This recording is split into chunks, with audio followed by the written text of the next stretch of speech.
Hello dear बच्चों, आज का टॉपिक है लिमिट्स। लिमिट्स से शुरू करते हैं।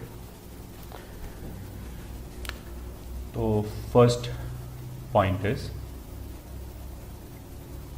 Limit of a function f x at x is equals to a is the value if exist which is taken by it or towards which it approaches when x is taken towards a। ठीक है, तो basically इसने क्या बोला है कि अगर मान लिया हम x को कोई भी फंक्शन दे रखा है, f(x) दे रखा है कोई भी फंक्शन, अगर हम x को 3 की तरफ ले जाएं, मान लिया मेरे को 3 पे लिमिट निकालना है, 3 मतलब x इज इक्वल टू 3 पे I am suppose to find the limit, then I will take x towards 3। कैसे ले जाएंगे? On the number line maybe I put 2.9, then I put 2.99, then I put 2.999, ऐसे I will keep putting the values and then I will observe what is the value of the function. ठीक है, f(x) की क्या value आ रही है, तो उसमें कोई पैटर्न आ रहा है या नहीं आ रहा है।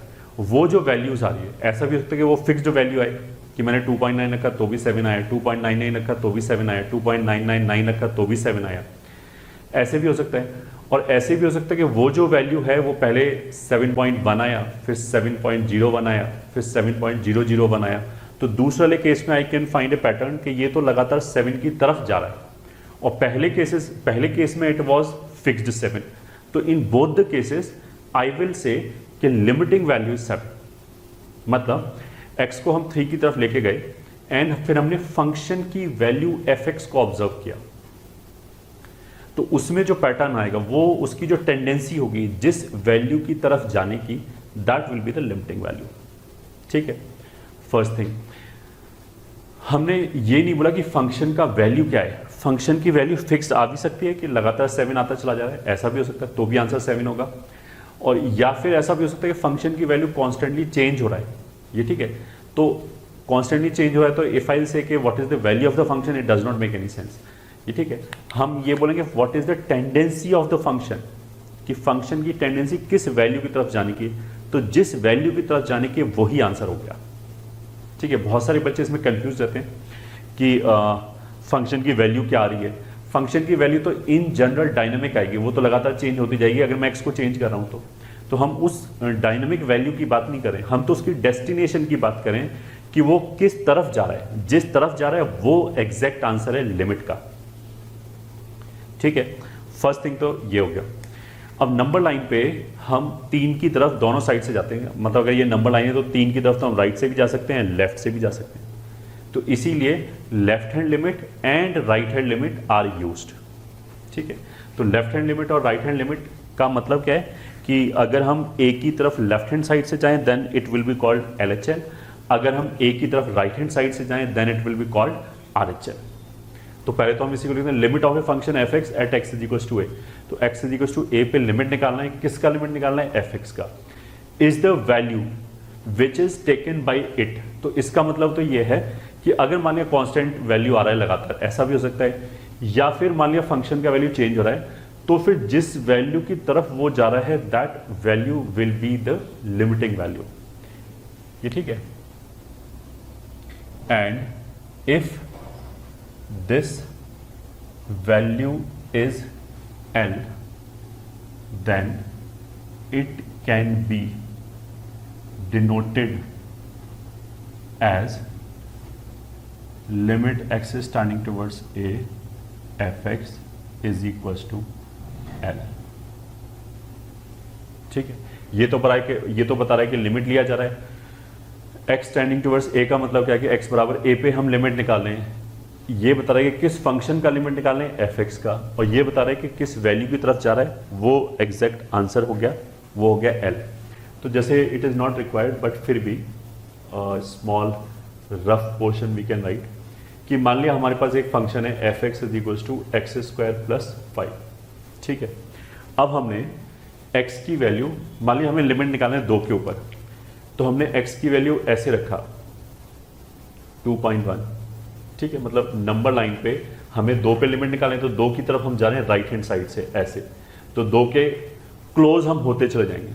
तो हमने x के लिए रखा है 2.1, 2.01, 2.001, 2.01 ऐसे रखा, ये x की वैल्यू रखा, ये ठीक है। Just for the sake of understanding I am saying it, physically हम ऐसे रख के थोड़ा लिमिट निकालेंगे, ये तो मैं समझाने के लिए बोलूँगा एग्जैक्टली क्या चल रहा है। फिर हमने ऑब्जर्व किया एफ एक्स की वैल्यू क्या है, तो देखो अगर यहाँ पे 2 रखा तो 2 दूनी 4 और 5 9 आएगा। अगर 2 से थोड़ा ज़्यादा रखा है 2.1 तो उसका स्क्वायर हो जाएगा, 21 का स्क्वायर कितना होता है 4.41 प्लस 5 तो 9.41, ठीक है। अब 2.01 रखा तो जो वैल्यू है वो 4.41 से थोड़ा छोटा आ जाएगा, तो एग्जैक्ट वैल्यू तो भाड़ में जाए, ये ठीक है। मेरे को नहीं पता क्या एग्जैक्ट वैल्यू, बट हम उसमें एक रफ कैलकुलेशन कर सकते हैं कि 2.01 का स्क्वायर मे बी ये 9.05 कुछ आ गया, ठीक है। Then this value will be, और हम 2 के क्लोज आ गए तो ये 4 के और क्लोज आ जाएगा, तो 4 के close plus 5 will be something like this 9.01। फिर यहाँ पे अगर हमने कैलकुलेट किया तो इतना 01। तो नाउ आई एम सेइंग कि इस वैल्यू को हमने देखा कि इसकी क्या कोई टेंडेंसी है, can you figure out any pattern in these values. In values को देख के क्या मेरे को कुछ समझ में आ रहा है कि किधर जा रहा है, तो कोई भी बता देगा कि भाई ये क्लियर कट है कि 9 की तरफ जा रहा है। 9 और इस जो भी हमारे पास नंबर आ रहा है उसके बीच में गैप खत्म होता चला जा रहा है, ठीक है। अच्छा, इस ऑब्जर्वेशन से यू मस्ट बी कन्विंस्ड कि 9 की तरफ जाने का मतलब ये नहीं कि 9 को क्रॉस कर जाएगा। तो अगर हम यहाँ 2 को क्रॉस नहीं करेंगे, 2 के जितना क्लोज होते चले जाएंगे, ये वैल्यू 9 के उतना क्लोज होता चला जाएगा, ठीक है। पहला डाउट, मतलब कितना भी समझाने के बाद कोई ना कोई बच्चा तो ऐसे निकल ही आएगा, वो क्या बोलेगा कि सर वैल्यू तो कभी आएगा ही नहीं 9, ये ठीक है। तो उसको हम ऐसे बोलेंगे, देखो वैल्यू कभी 9 नहीं आएगा, इसका क्या मतलब है। हमने तो पूछा नहीं कि वैल्यू कितना आ रहा है, हमने तो केवल ये पूछा है कि फंक्शन एफ एक्स की टेंडेंसी क्या है, किस तरफ जाने की उसकी टेंडेंसी है, किस तरफ जा रहा है वो। तो वो क्लियर कट 9 की तरफ जा रहा है, तो जिस तरफ जा रहा है वो एग्जैक्ट आंसर है, डेस्टिनेशन इज द आंसर। हमने पूछा नहीं कि फंक्शन की वैल्यू क्या आ रही है, फंक्शन की वैल्यू तो as you can see will be changing continuously, ठीक है। तो इसलिए मतलब इस वाले केस में what I need to say कि limit x is standing towards two f x will be exact 9, ये बराबर होगा एग्जैक्ट 9 होगा, it will not be approximately 9, ऐसा कुछ नहीं है, ठीक है। अच्छा, इस पर्टिकुलर एग्जाम्पल में हम 2 की तरफ राइट हैंड साइड से गए, तो ऐसे लेफ्ट हैंड साइड से भी जा सकते हैं। तो ये जो आंसर आया वो बेसिकली राइट हैंड लिमिट का है, क्योंकि हमने 2 की तरफ राइट से अप्रोच किया है। तो उस RHL के लिए, राइट हैंड साइड के लिए हम डिनोट करने के लिए यहाँ पे 2+ लगा देते हैं, तो इससे हमें पता लगा कि राइट हैंड लिमिट निकाला जा रहा है। अगर 2- लगा देंगे तो ऑफकोर्स हमें क्या पता लगेगा कि लेफ्ट हैंड लिमिट निकाला जा रहा है। Right hand limit and left hand limit जब दोनों एग्जिस्ट करेगा एंड जब दोनों बराबर होगा तभी हम बोलेंगे लिमिट एग्जिस्ट कर रहा है, और जब लिमिट एग्जिस्ट करेगा तो फिर हम उसको ऐसे लिखेंगे, ठीक है। तो इसी को लिख लेते हैं। फर्स्ट पॉइंट तो ये हो गया। Second point, if we approach a from right hand side then the limit is called right hand limit or RHL, ठीक है। तो हम लिमिट को क्या बोलेंगे, राइट हैंड लिमिट और RHL। डिनोट कैसे करेंगे, limit x is standing towards a plus लगा दिया, तो RHL कहाँ पे, at x is equal to a will be limit x starting towards a plus f x, ऐसे लिख सकते हैं। ए प्लस का मतलब ये नहीं कि ए पॉजिटिव है, ए तो पॉजिटिव नेगेटिव कुछ भी हो सकता है, मतलब यहाँ पे 2 की बजाय -5 भी ले सकते हैं। तो -5 प्लस का मतलब भी ये होगा कि -5 के हम राइट हैंड साइड से जा रहे हैं। तो ये प्लस ये बताने के लिए नहीं लगाया कि ये प्लस है या नेगेटिव है, ये तो ये बताने के लिए लगाया गया है कि नंबर लाइन के ऊपर हम ए की तरफ राइट हैंड साइड से जाएंगे। ठीक है, तो इसको ऐसे भी लिख सकते हैं। बाकी देखो हम इसको ऐसे भी लिख सकते हैं कि हम वेरिएबल चेंज कर लें। लिमिटिंग वेरिएबल यहाँ पे x है, x वेरिएबल है, x जा रहा है a की तरफ, तो हम ऐसे भी कर सकते हैं कि x की जगह a प्लस एच रखते हैं, तो h आ जाएगा x माइनस ए। तो अगर x a की तरफ जाएगा राइट हैंड साइड से तो ये 0 की तरफ जाएगा। राइट हैंड साइड का मतलब क्या है कि x का वैल्यू हमेशा a से थोड़ा सा ज़्यादा आएगा, तो ये भी 0 से थोड़ा सा ज़्यादा आएगा हमेशा। तो it will B h 0 plus F of a plus H. इसको हम ऐसे भी लिख सकते हैं।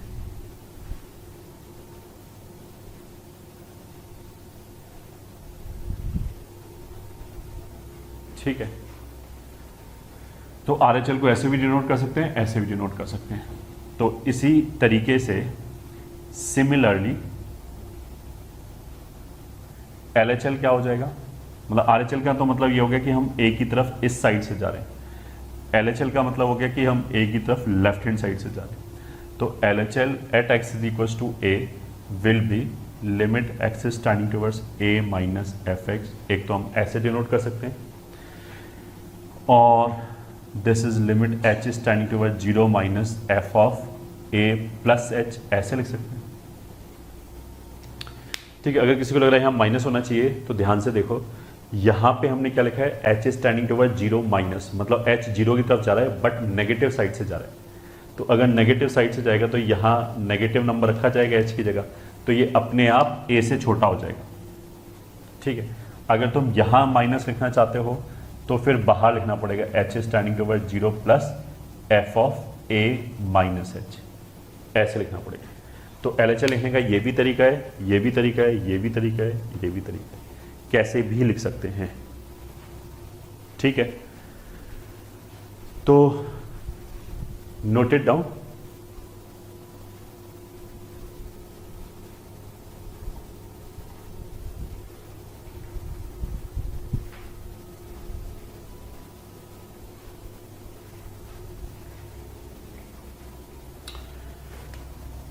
फोर्थ पॉइंट यहीं पे हम क्या लिख सकते हैं, for limit to exist at x is equal to a we must have LHL at x is equal to a बराबर RHL at x is equal to a। और अगर ये जो दोनों वैल्यू आया है, if this is equal to L से, तो फिर लिमिटिंग वैल्यू A पर, मतलब फिर अगर LHL और RHL हम दोनों कैलकुलेट किया, दोनों का value x is equal to A पे मान लिया L के बराबर आ गया, एक कांस्टेंट नंबर L के बराबर हो गया, तो हम क्या बोलेंगे कि A पे लिमिट एग्जिस्ट कर रहा है एंड लिमिटिंग वैल्यू L है। We must have this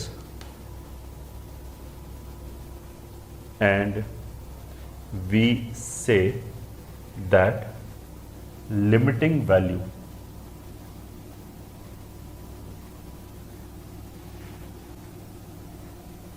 at x is equals to a is L।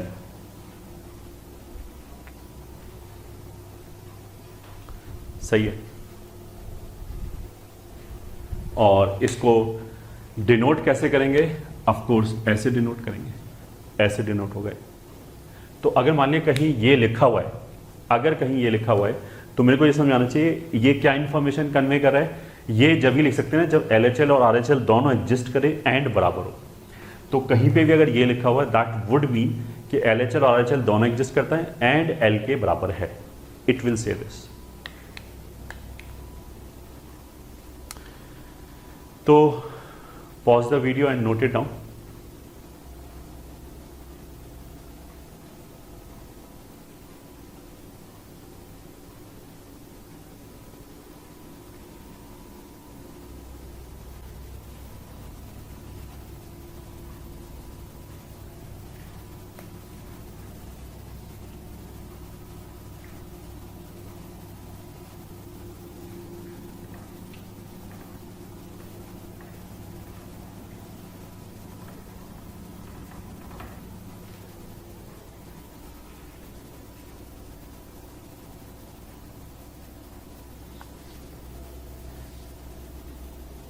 ठीक है, अब आगे चलते हैं। देखो लिमिट को एडजस्ट करने के लिए LHL और RHL दोनों एडजस्ट करना चाहिए एंड बराबर होना चाहिए। अब मान लिया A जो है वो डोमेन का लास्ट पॉइंट हो जाए, ठीक है। अब जैसे साइन इनवर्स x की बात करें तो उसका डोमेन -1 से 1 तक होगा, तो 1 के आगे तो ग्राफ ही नहीं होगा, ठीक है। तो 1 पे केवल LHL डिफाइन होगा, RHL डिफाइन ही नहीं होगा। तो देखो IIT JEE में तो इस तरह की दिक्कत नहीं आएगी। IIT JEE में अगर वो क्वेश्चन पूछेंगे तो दे विल प्रॉपरली राइट कि limit x standing towards 1 minus, मतलब वो अपने आप LHL लिखेंगे क्योंकि RHL डिफाइन ही नहीं है। बट बुक्स में यू विल फाइंड कि अगर किसी ने ऐसे लिख दिया लिमिट एक्स स्टैंडिंग टुवर्ड्स 1, ये ठीक है, प्लस माइनस कुछ नहीं लगाया, साइन इनवर्स एक्स, ठीक है। What I am talking about is this कि जैसे हम साइन इनवर्स एक्स के ग्राफ की बात करें, फॉर एग्जांपल ये 1 हो गया, ये -1 हो गया, ठीक है। तो अगर मेरे से पूछा जाए limit x standing towards 1 minus sine inverse x कितना है, ठीक है, ये ग्राफ हो गया y is equal to sine inverse x का x, ठीक है। अगर मेरे से ये पूछा है कि limit x standing towards 1 minus sine inverse x कितना है, तो उसका मतलब ये है कि अगर हम 1 की तरफ जाएं लेफ्ट हैंड साइड से साइन इनवर्स के ग्राफ के ऊपर, ऑफ कोर्स मतलब हमने x का ये वैल्यू रखा तो y का इतना वैल्यू आया, फिर x का ये वैल्यू रखा तो y का इतना वैल्यू आया, एंड सो ऑन। कहने का मतलब है कि हम ग्राफ पे ऐसे जा रहे हैं लेफ्ट हैंड साइड से, ठीक है। तो एक और देख लिया, 1 पे लिमिट चाहिए तो हम ग्राफ पे 1 की तरफ जा रहे हैं। तो ग्राफ मतलब जब हम 1 की तरफ जा रहे हैं तो किस पॉइंट को अप्रोच कर रहे हैं, इस पॉइंट को अप्रोच कर रहे हैं, ऑफ कोर्स इसकी तरफ जा रहे हैं। तो इस पॉइंट का y कोऑर्डिनेट कितना है, π/2। तो उसका मतलब क्या है कि fx की वैल्यू किस तरफ जा रही है, π/2 की तरफ। तो इसका आंसर कितना हो गया, π/2। इसमें तो कोई एम्बिग्विटी नहीं है, ये तो ऐसे ही होगा, ठीक है। अब देखो कुछ बुक्स में अगर मेरे से ये पूछा है limit x standing towards sign inverse x, मतलब उसने 1 माइनस या 1 प्लस नहीं लगाया, तो कोई पूछे कि इसका आंसर क्या है, तो that depends how we define it, ये ठीक है, ये कन्वेंशन पर डिपेंड करता है कि हम क्या बोलना चाहते हैं। कुछ बुक्स में यू विल फाइंड, ये ठीक है, बुक्स 1 में they will say does not exist. क्यों? क्योंकि राइट हैंड साइड से मतलब वो बोलेगा कि इसको लिखने का मतलब क्या है कि LHL और RHL दोनों एग्जिस्ट करना चाहिए, और RHL तो इसके डोमेन में नहीं है, इधर तो ग्राफ ही नहीं है, तो 1 के राइट हैंड साइड से तो अप्रोच ही नहीं कर सकते। साइन वर्स एक्स के अंदर अगर मैंने 1 से बड़ी चीज रखी तो वैसे ही अनडिफाइन हो जाएगा, तो बोलेंगे राइट हैंड साइड से लिमिट नहीं आया इसलिए डज नॉट एग्जिस्ट बोल दिया हमने, ये ठीक है। दूसरे बुक वाले क्या बोलेंगे, बुक्स 2 दे विल से कि जब हम ये बोलेंगे x standing towards 1 sine inverse x क्या है, तो फिर ऑफ कोर्स हम 1 पे फंक्शन का बिहेवियर का एनालिसिस करना चाहते हैं कि वो किसी नंबर की तरफ जा भी रहा है या नहीं जा रहा है। तो जब हम बिहेवियर एनालिसिस करेंगे तो डोमेन की साइड से ही करेंगे, तो बोलेगा कि हम राइट हैंड साइड की बात ही नहीं करेंगे अगर वहाँ ग्राफ नहीं है तो उसका मतलब क्या है कि अगर डोमेन वाली साइड से ये किसी वैल्यू की तरफ गया तो फिर आंसर आ जाएगा, एंड दे विल से कि आंसर हम तो π/2 बोलेंगे क्योंकि LHL ही डिफाइन है, और LHL जब हमने कैलकुलेट किया तो वो π/2 आ रहा है, तो वो बोलेगा कि आंसर π/2 होना चाहिए, ये बोलेगा। तो इस हिसाब से यू विल फाइंड कि कहीं बुक में लिखा हुआ डज नॉट एग्जिस्ट, कहीं लिखा हुआ π/2, ठीक है। तो यू कैन अंडरस्टैंड जब भी तुम आंसर दे रहे हो हम क्या फॉलो करेंगे। तो देखो IIT में मैंने बोला कि ऐसी नौबत ही नहीं आएगी, दे विल प्रॉपरली डिफाइन कि 1 माइनस है, और बाकी अगर ऑब्जेक्टिव है तो ऑफ कोर्स आंसर देख के भी हिंट लग जाएगा कि what they are trying to say, ठीक है। दो आई प्रेफर दिस, अगर मेरी पर्सनल प्रेफरेंस बोलोगे तो हम इसको प्रेफर करेंगे कि डोमेन की तरफ से बात कर रहे हैं बस, एंड दैट इज अंडरस्टूड कि RHL डोमेन में नहीं है। हाँ, तो अब आ जाते हैं नेक्स्ट पॉइंट की तरफ। नेक्स्ट पॉइंट क्या है, if exist limit of a function at a point will be exact, not approximate. ठीक है, मतलब जैसे अभी मैंने एग्जांपल दिया था ना, जैसे यहीं पे हम बोल दें कि अगर हम x को 1 की तरफ ले जाए, हमने 0.9 रखा, 0.99 रखा, तो वैल्यू π/2 की तरफ जा रहा है। ठीक है, तो कुछ बच्चे बोलेंगे यार π/2 तो कभी होगा ही नहीं, तो इसलिए इट इज़ लगभग π/2। नहीं, ये लगभग π/2 नहीं है। ठीक है, इट इज़ लाइक कि अगर हम x को 1 की तरफ ले जा रहे हैं तो साइन इनवर्स x की वैल्यू लगभग π/2 की तरफ थोड़ा जा रही है, वो तो एग्जैक्ट π/2 की तरफ जा रही है। ठीक है, अगर मान लिया मैं दिल्ली से बॉम्बे जा रहा हूँ, मान लिया फ्लाइट में, और मान लिया मिड एयर में कोई मेरे से पूछे कि वेयर आर यू गोइंग, क्या तुम्हारा डेस्टिनेशन है, तो मैं ये थोड़ा बोलूँगा कि मैं लगभग मुंबई जा रहा हूँ, या फिर मैं ये थोड़ा बोलूँगा अभी तो मैं अहमदाबाद के ऊपर हूँ। क्वेश्चन उसने ये पूछा नहीं कि अभी कहाँ हूँ, उसने तो ये पूछा है क्वेश्चन कि तुम्हारा फाइनल डेस्टिनेशन क्या है। तो फाइनल डेस्टिनेशन, तो if I am moving from Delhi to Mumbai, of course I will say Mumbai. तो जो डेस्टिनेशन है वो आंसर है, वो एग्जैक्ट है। तो अगर आंसर आएगा तो एग्जैक्ट ही आएगा, अप्रोक्सीमेट नहीं आएगा। ठीक है, ये हो गया first point. Second misconception is if exist limit will be finite. ठीक है, मतलब जो लिमिट की वैल्यू जो एल आई है वो फाइनाइट होगी, वो इन्फिनिटी नहीं होगी। ठीक है, तो कुछ बुक्स में ये फाइंड कि वो ऐसे बोलेंगे कि limit of this function is infinite. ये ठीक है, no, infinity is not in number, तो इनफाइनाइट तो किसी भी लिमिट का आंसर आ ही नहीं सकता। सही है, और रशियन बुक्स में usually they give limit as infinity, but जो बिल्कुल बेसिक डेफिनेशन है लिमिट का, यानी कि बेसिकली अभी जो हमने बताया है वो तो तुम ये मान लो कि समझाने के पॉइंट ऑफ व्यू से हमने डेफिनेशन दिया है। जो लिमिट का बिल्कुल क्लासिकल डेफिनेशन है वो तो अगर हम समझाएंगे तो half of the people will not be able to understand and half of the people will never be able to understand limit. तो इसलिए हमने उसको तो टच ही नहीं किया। डेल्टा और फाई वाला जो डेफिनेशन होता है क्लासिकल डेफिनेशन, उसमें इट इज़ वेरी क्लियर, मतलब उस डेफिनेशन के हिसाब से कि जो लिमिटिंग वैल्यू है वो फाइनाइट ही होना चाहिए।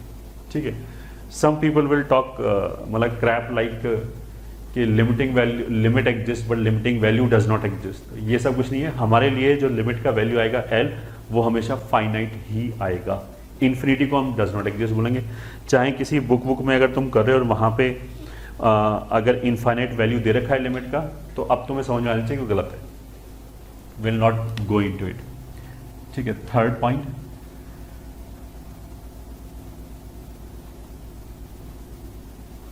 लिमिटिंग वैल्यू मे और मे नॉट एग्जिस्ट। ये ठीक है, इररिस्पेक्टिव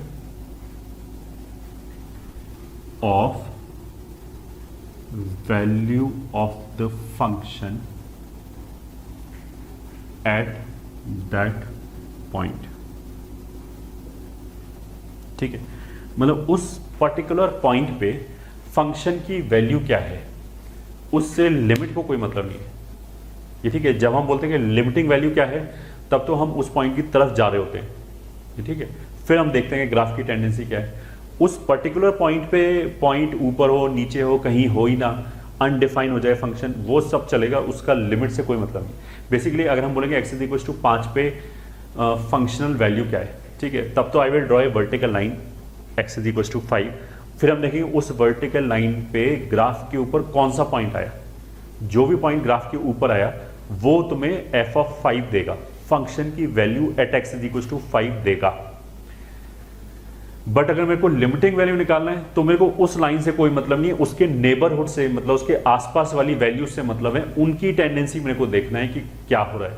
ठीक है, it will make sense if you look at this graph. अगर मान लिया एक फंक्शन का ग्राफ ऐसे है, ठीक है, ये ग्राफ है y = fx का, ठीक है, ये मान लिया 7 है, ये वैल्यू मान लिया 3 है, ये वैल्यू मान लिया 5 है।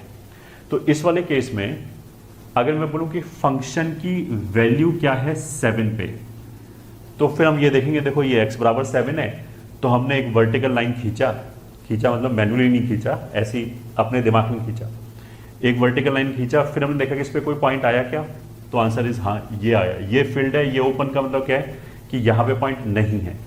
तो ये फील्ड पॉइंट आया, फिर हमने देखा कि उस पर वैल्यू कितना है 5, तो f ऑफ 7 5 हो गया, फंक्शन की value at x is equal to 7 5 हो गई।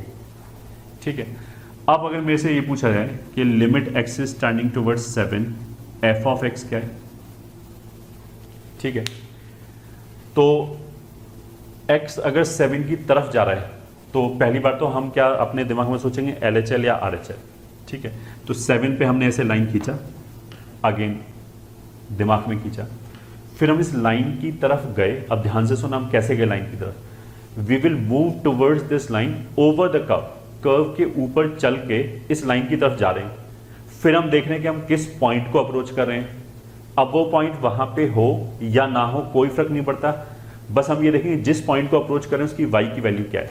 मतलब जैसे हमने ये वर्टिकल लाइन खींचा, अब हमने लेफ्ट हैंड साइड से ऐसे जाना चालू किया इस ग्राफ के ऊपर।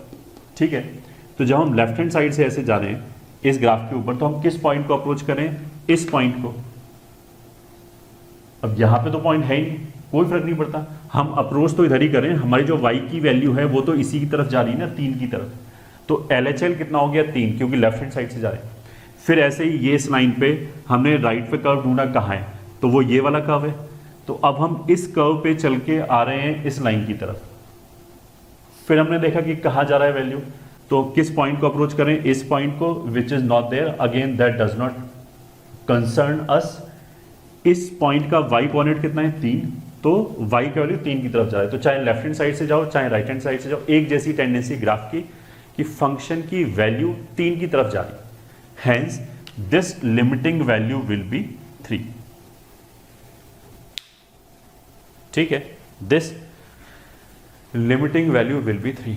तो बेसिकली जो लिमिटिंग वैल्यू है वो तो हम ये देख रहे हैं कि इसके आसपास ग्राफ का जो टेंडेंसी है वो किधर जाने का है। ठीक है, जो फंक्शनल वैल्यू है वो हम देखेंगे इसको आसपास से कोई मतलब नहीं, इस वर्टिकल लाइन पे फंक्शन का क्या टेंडेंसी है, किस तरफ जाने का है।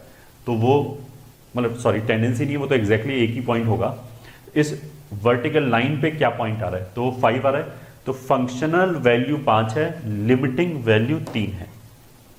अगर तुम्हें ये एग्जांपल समझ में आया है तो तुम्हें देखो ये भी समझ में आया होगा, कुछ बच्चों के दिमाग में ऐसा आ रहा होगा कि यार ये क्या लिमिट है। जैसे हमने बोला ना कि x is tending towards 1 minus sine inverse x बराबर π/2, तो बोलेगा लिमिट का क्या मतलब है, हम ऐसे ही 1 रख दें तो साइन इनवर्स 1 π/2 होता है, तो आगे आंसर ऐसे रख नहीं सकते। यहां तो चलो x बराबर हमने 1 रख दिया, आंसर लिमिटिंग वैल्यू भी π/2 आ गया और फंक्शनल वैल्यू भी π/2 आ गया, ये तो बाई चांस मैच कर गया। यहां करके देखें वो गड़बड़ हो जाएगा। यहां हमने ऐसे थोड़ा कि x बराबर 7 की सॉरी x 7 की तरफ जा रहा है, तो मैंने x बराबर 7 रख दिया। x बराबर 7 रखोगे तो फंक्शन की वैल्यू तो 5 आएगी ना, f ऑफ 7 5 है इस ग्राफ के ऊपर, वो तो अलग चीज आया और लिमिटिंग वैल्यू अलग चीज आया। तो यहां से ये समझ में आना चाहिए कि अगर हमने बोला कि limit x is tending towards 3 और fx लिखा है, तो हम 3 उठा के रख नहीं देते फंक्शन के अंदर। हम देखते हैं कि जब हम 3 की तरफ जा रहे हैं तो फंक्शन की टेंडेंसी क्या है, वो कौन सी वैल्यू प्रोड्यूस कर रहा है लगातार, उस वैल्यू की क्या टेंडेंसी है, वो आंसर होता है लिमिट का। अब वो अगर फंक्शनल वैल्यू से मैच कर जाए, फंक्शन वैल्यू के बराबर आ जाए, तो कोई बात नहीं है। जैसे यहाँ पे जो LHL आया, जो लिमिटिंग वैल्यू आया π/2 और जो 1 पे फंक्शन की वैल्यू आएगी वो बराबर आ गई, तो कोई बात नहीं। उसका ये मतलब थोड़ा हर जगह बराबर आ जाएगी, जैसे यहाँ पे नहीं आई बराबर। तो लिमिट इतना आसान नहीं है कि हम उठा के वैल्यू रख दें, ऐसे वैल्यू नहीं रखा गया है, that I should be able to understand. तो लिमिटिंग वैल्यू मे और may not exist irrespective of the value of the function at that point. मतलब उस पॉइंट पे फंक्शन की वैल्यू क्या है इससे कोई मतलब नहीं है, उस पॉइंट पे फंक्शन की वैल्यू क्या है वो तो हम वर्टिकल लाइन पे देख रहे हैं, उसको लिमिट से कोई मतलब नहीं। ठीक है, again fourth point, limit x tending towards a does not mean x is equals to a। ये ठीक है, अगर हमने बोला कि x a की तरफ जा रहा है तो उसका मतलब क्या है कि we are moving towards a, उसका मतलब ये नहीं कि हम a के ऊपर खड़े हुए हैं। ये ठीक है, उसका ये मतलब नहीं कि x का वैल्यू a के बराबर है, ऐसा बिल्कुल नहीं। ठीक है, तो इसका क्या मतलब है कि जैसे मतलब इस तरह के क्वेश्चन होंगे, limit x is tending towards 5 x minus 5 upon x minus 5। ठीक है, एक तो ये हो गया। एक हम बोलेंगे x minus 5 upon x minus 5 मान लिया ये एफ एक्स है। अब मैं बोलूं कि एफ ऑफ 5 क्या है, तो इन दोनों में देखो अंतर है। अगर मैंने बोला कि एफ ऑफ 5 क्या है, then I am asking what is the value of the function at x is equal to 5। तो x इज इक्वल टू 5 तो हम इसमें रख ही नहीं सकते क्योंकि डिनोमिनेटर में लिखा है, डिनोमिनेटर 0 हो गया तो ये अनडिफाइंड हो जाएगा। तो f ऑफ 5 इज अनडिफाइंड। ठीक है, यहां पे क्या है, अगर x 5 की तरफ जा रहा है तो किसी भी साइड से जाओ, चाहे LHL से चाहे RHL से, डिनोमिनेटर कभी 0 नहीं होगा। मान लिया हम RHL से गए तो हमने x की जगह 5.1 रखा, तो अब 5.1 यहां पे भी रखा, यहां पे भी रखा, तो ये भी हो जाएगा 0.1 कैंसिल होके 1। फिर हमने रखा 5.01, तो यहां से भी 0.01, यहां से भी 0.01 कैंसिल होके 1। तो हमेशा 1 ही आता रहेगा। अगर हम 5 की तरफ चलते चले जाएं, 5.1, 5.01, 5.001, 5.0001 ऐसे रखते चले जाओ, वैल्यू हमेशा 1 ही आएगा क्योंकि जो ऊपर से आएगा वही नीचे से आएगा, एंड 0 आएगा नहीं, हमेशा नॉन जीरो नंबर आएगा। तो इसलिए ये लिमिटिंग वैल्यू कितना है, 1। ठीक है, तो x a की तरफ जा रहा है तो this is perfectly defined expression, कोई दिक्कत नहीं है, आंसर बनाएगा। और अगर हम बोलेंगे x बराबर a है तो इसमें x बराबर 5 नहीं रख सकते, 5 पे फंक्शन इज अनडिफाइंड। तो बस यहां पे यही समझाया गया था कि अगर x a को जा रहा है तो उसका ये मतलब नहीं कि x a के बराबर है, हम x बराबर a नहीं रख सकते। ठीक है, कहीं कहीं काम चल जाएगा, जैसे यहां हमने π/2 रख दिया तो काम चल गया, बाई चांस दोनों वैल्यू मैच हो रहा है। यहां नहीं चला काम, यहां तो x tending toward 7 and x बराबर 7 अलग अलग चीज आ रहा है, एक जगह 5 आ रहा है, एक जगह 3 आ रहा है, यहां नहीं चला काम, यहां तो एक जगह तो हम 5 रख ही नहीं सकते, अनडिफाइन हो गया। ठीक है, इसको भी अगर मैं ग्राफिकली देखूं कि अगर मैं बोलूं ना y बराबर एफ एक्स का ग्राफ क्या होगा, तो 0 से लेकर x तक वो ग्राफ ऐसे आएगा 1, बस केवल क्या होगा, 5 पे ऐसे ओपन सर्कल आ जाए। अब जब हम बोलेंगे कि फंक्शन का वैल्यू कितना आ रहा है, ठीक है, 5 पे, तो I will draw a vertical line, then I will search a point on this vertical line which you will never get. ये ठीक है, इस वर्टिकल लाइन पे कोई पॉइंट ही नहीं है, तो ये अनडिफाइन हो गया।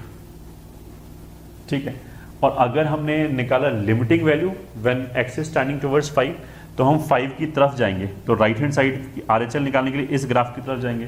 तो जब हम इस ग्राफ पे चल के if we move towards this line 5, तो कहाँ जा रहे हैं, इस पॉइंट की तरफ, तो वैल्यू हमेशा 1 1 1 1 1 1 आ रहा है, तो टेंडेंसी क्या है, 1 का ही टेंडेंसी है। तो इसलिए RHL LHL इधर से जाओगे वो भी 1 का ही टेंडेंसी आएगा, तो RHL LHL and function value सब 1 आएगा, इसलिए ये वैल्यू है।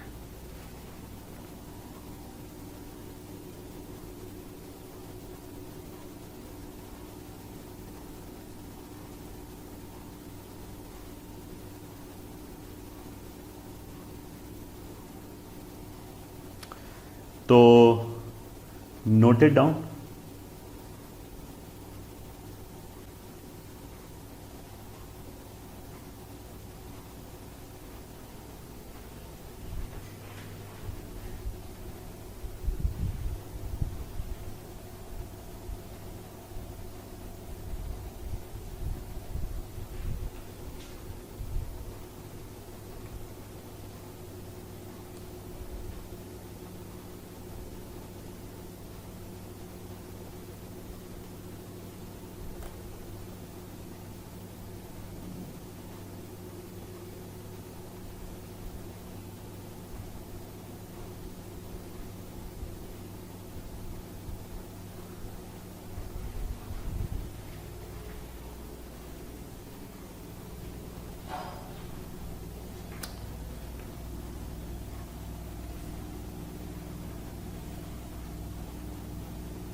ठीक है, नेक्स्ट पॉइंट क्या है, इनडिटरमिनेंट फॉर्म्स। ठीक है, इनडिटरमिनेंट फॉर्म का मतलब क्या है कि फॉर्म ऑफ द एक्सप्रेशन जिसको देख के हम डायरेक्टली ये ना बता पाए कि इसकी वैल्यू कहाँ जा रही है। ठीक है, जैसे अगर मान लिया हमसे पूछा जाए कि limit x is tending towards 7 x square plus 1। ठीक है, तो ये जो है दिस इज डिटर्मिनेंट फॉर्म, क्योंकि इसमें कोई एम्बिग्विटी नहीं है। अगर x 7 को जा रहा है तो एक्स स्क्वायर कहाँ जाएगा 49 को, प्लस 1 कहाँ जाएगा 50 को, तो इसमें कोई एम्बिग्विटी नहीं है। ये तो देखते ही मेरे को समझ में आ रहा है कहाँ जाएगा 50 की तरफ जाएगा। तो दिस इज डिटर्मिनेंट फॉर्म, क्योंकि वैल्यू मेरे को दिख रहा है 50 की तरफ जाएगा। ठीक है, अगर मान लिया x 3 को जा रहा है, ठीक है, और हम बोलें कि x plus 1 upon x square minus 9 कहाँ जाएगा। ठीक है, तो अगेन कोई एम्बिग्विटी नहीं है, कोई मेरे को शक नहीं होगा पता नहीं कहाँ जाएगा। अगर x 3 को जा रहा है तो न्यूमरेटर कहाँ जा रहा है 4 को, दिख रहा है न्यूमरेटर स्टैंडिंग टुवर्ड्स 4, डिनोमिनेटर कहाँ जा रहा है 0 को। तो न्यूमरेटर अगर 4 को जाए और डिनोमिनेटर 0 को जाए तो पूरा वैल्यू कहाँ जाएगा प्लस माइनस इन्फिनिटी को। मतलब वो डिपेंड करता है कि नेगेटिव आ रहा है या पॉजिटिव आ रहा है, बट वैल्यू इन्फिनिट की तरफ जाएगा। तो कोई एम्बिग्विटी नहीं है, it will go towards plus minus infinity. अब वैल्यू भले ही फाइनाइट ना आया हो, इन्फिनिटी वैसे तो हमने बोला था कि कोई नंबर नहीं है, यहां बेसिकली इनफाइनाइट बोलने का मतलब क्या है कि वैल्यू अनबाउंडेडली बढ़ता जाएगा। ठीक है, मतलब जितना बढ़ाना चाहें वैल्यू बढ़ सकता है, तो किसी एक पर्टिकुलर नंबर की तरफ तो नहीं जा रहा है। ठीक है, बट ये डिटर्मिनेंट फॉर्म है, भले ही इसका वैल्यू कोई फाइनाइट नंबर ना आया हो, but that does not mean ये इनडिटर्मिनेंट फॉर्म है। इनडिटर्मिनेंट फॉर्म का मतलब क्या है कि कंफ्यूजन, कि मेरे को समझ में नहीं आ रही, पता नहीं यहां भी जा सकता है यहां भी जा सकता है, इस तरह की बात होगी। इसमें कोई कंफ्यूजन नहीं है।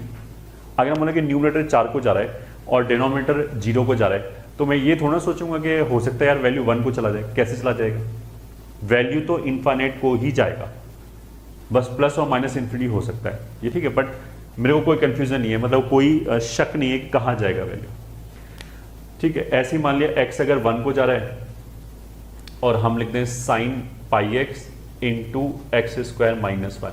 अब मैं तुमसे पूछूंगा ये कहाँ जाएगा, तो हम इसको एनालिसिस ऐसे करेंगे। अगर x 1 को जा रहा है तो साइन का आर्ग्यूमेंट पाई एक्स जो है वो पाई को जाएगा, तो साइन पाई एक्स 0 को जाएगा, तो ये 0 को जा रहा है। अगर x 1 को जा रहा है तो ये भी 1 माइनस 1 0 को जा रहा है, तो ये भी 0 को जा रहा है, ये भी 0 को जा रहा है, तो प्रोडक्ट कहाँ जा रहा है 0 इंटू 0 कहाँ जाएगा। इसमें कोई एम्बिग्विटी थोड़ा है कि अगर हम एक नंबर 0 है दूसरा 0 है, इन दो जीरो को मल्टीप्लाई करें तो 2 0 को मल्टीप्लाई करके 5 थोड़ा बन जाएगा, वो तो 0 की तरफ ही जाएगा। सही है, 0 इंटू 0 कहाँ जाएगा, ऑफकोर्स 0 की तरफ, वो 1 की तरफ, पौने 1 की तरफ, 1.5 की तरफ, ऐसे थोड़ा जाएगा। तो ये भी वैल्यू मेरे को दिख रहा है कि 0 को जाएगा, तो this is not an indeterminate form. ठीक है, अब तुम इसको ऐसे देखोगे, अगर मैं ऐसे लिख दूं x is tending towards 1 sine pi x upon x square minus 1, इसको हमने ऊपर नीचे लिख दिया। अब ये इनडिटर्मिनेंट फॉर्म हो गया। ठीक है, अब अगर x 1 को जा रहा है तो न्यूमरेटर कहां जा रहा है 0 को, डिनोमिनेटर कहां जा रहा है वो भी 0 को जा रहा है, तो ये तो अब 0 बाई 0 की फॉर्म हो गई। यानी न्यूमरेटर भी 0 को जा रहा है, डिनोमिनेटर भी 0 को जा रहा है। तो क्या करें फिर, वैल्यू कहां जाएगी। देखो यहां एम्बिग्विटी है, अगर मैं 1 मिनट के लिए डिनोमिनेटर को भूल जाऊं और केवल हम न्यूमरेटर पे कॉन्सेंट्रेट करें तो 0 अपॉन समथिंग कहां जाना चाहिए 0 की तरफ।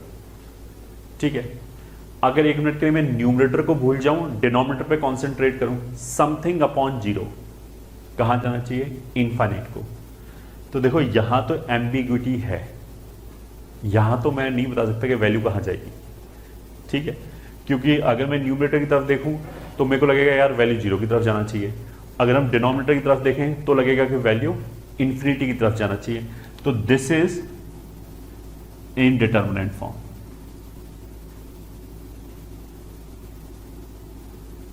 ये ठीक है। इनडिटर्मिनेट फॉर्म का मतलब ये नहीं कि आंसर नहीं आएगा। इनडिटर्मिनेट फॉर्म का मतलब क्या है कि मेरे को इस फॉर्म को कन्वर्ट करना पड़ेगा डिटर्मिनेंट फॉर्म में समहाउ। समहाउ मतलब फॉर्मूले हैं और मतलब फॉर्मूले वगैरह कैंसिलेशन ये सब चीज़ें कर करा के टेक्निक्स हैं लिमिट्स निकालने का। तो इसको मेरे को डिटर्मिनेंट फॉर्म में पहले कन्वर्ट करना पड़ेगा। डिटर्मिनेंट फॉर्म में कन्वर्ट करने का मतलब ये नहीं कि फंक्शन चेंज हो गया, फंक्शन तो वही है, बस उसको हम उस फॉर्म में कन्वर्ट करें जहां उसका एनालिसिस पॉसिबल हो जाए। ठीक है, सॉरी फंक्शन नहीं, लिमिट तो वही है। अगर मान लिया एक लिमिट दे रखा है और इनडिटर्मिनेंट फॉर्म आ जाए तो हम उसके ऊपर फॉर्मूला या फिर मैनिपुलेशन लगा के उसको डिटर्मिनेंट फॉर्म में कन्वर्ट करेंगे, फिर उसका आंसर बता सकते हैं। ठीक है, तो लिमिट का जो बेसिकली पूरा चैप्टर है वो यही करेगा कि जो क्वेश्चन दे रखा होगा वो इनडिटर्मिनेंट फॉर्म का होगा और उसको हमें डिटर्मिनेंट फॉर्म में कन्वर्ट करना होगा। तो इनडिटर्मिनेंट फॉर्म का मतलब डेफिनेशन क्या हो गया, सो कॉल्ड, तो वो हम ऐसे बोलते हैं फॉर्म ऑफ द एक्सप्रेशन जिसमें हम डायरेक्टली ये नहीं बता सकते कि वैल्यू कहाँ जाएगा, we need to analyse it. ये ठीक है, इसका मतलब ये नहीं है कि आंसर डज नॉट एग्जिस्ट। काश ऐसा हो जाता कि आंसर डज नॉट एग्जिस्ट तो चैप्टर ही खत्म हो जाता हमारे लिए तो। ठीक है, बट ऐसा हुआ नहीं। ये ठीक है, अगर हमें ये पता है कि इनडिटर्मिनेट फॉर्म है उसका मतलब कि I need to calculate it.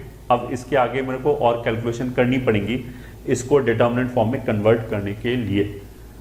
अब कोई बच्चा बोले इसको कैसे करेंगे, तो अभी रुक जाओ, अभी यही पढ़ाया जा रहा है सारा कुछ। अभी तो पहले तो मेरे को पता तो हो कि प्रॉब्लम क्या है।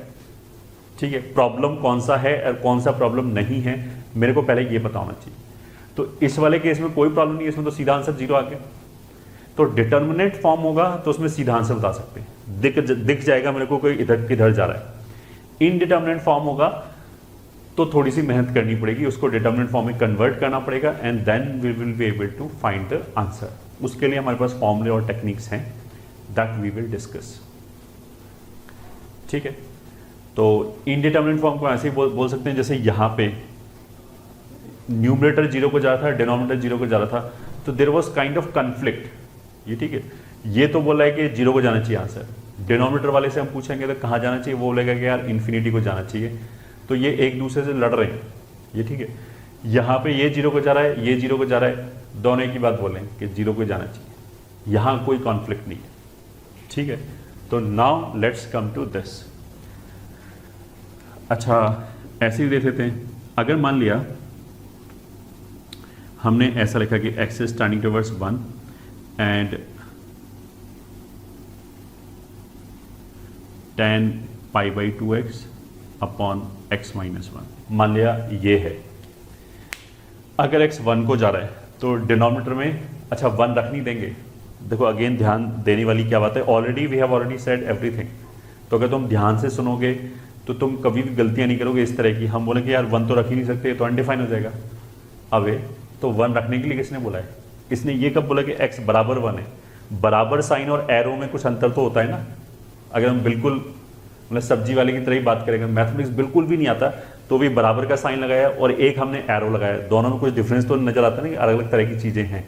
तो बराबर का मतलब तो क्या कि we will substitute, arrow means we are approaching towards that value. तो यहाँ पे ये बोला कि x 1 की तरफ जा रहा है, इसलिए ये थोड़ा ना x 1 है, ये अभी हमने लिखा भी था नोट्स में। तो अगर x 1 की तरफ जा रहा है तो इसको कोई दिक्कत नहीं है, ये कोई अनडिफाइंड वनडिफाइंड नहीं होगा ये। बट इसकी हम वैल्यू देखें तो ये 0 की तरफ जाएगा, 0 नहीं होगा, 0 की तरफ जाएगा। दोनों में डिफरेंस है लैंग्वेज में। तो अगर ये 0 की तरफ जाएगा तो इसकी वजह से आंसर कहाँ आएगा?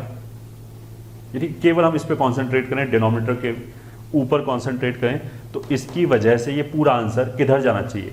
इनफाइनाइट को ऑफकोर्स, अगर डिनोमिनेटर 0 को जा रहा है। फिर अगर 10 का आर्ग्यूमेंट ये x1 को जाएगा तो ये पाई बाई 2 को जाएगा। 10 पाई बाई 2 वैसे अनडिफाइन होता है, बट टेंडेंसी क्या होगा अगेन, अगर हम पाई बाई 2 की तरफ जाएं तो 10 का वैल्यू कहाँ जाएगा? प्लस इन्फिनिटी को जाएगा या माइनस इन्फिनिटी को जाएगा? दैट डिपेंड्स कि हम फर्स्ट क्वाड्रेंट से 90 की तरफ जा रहे हैं या सेकेंड क्वाड्रेंट से 90 की तरफ जा रहे हैं।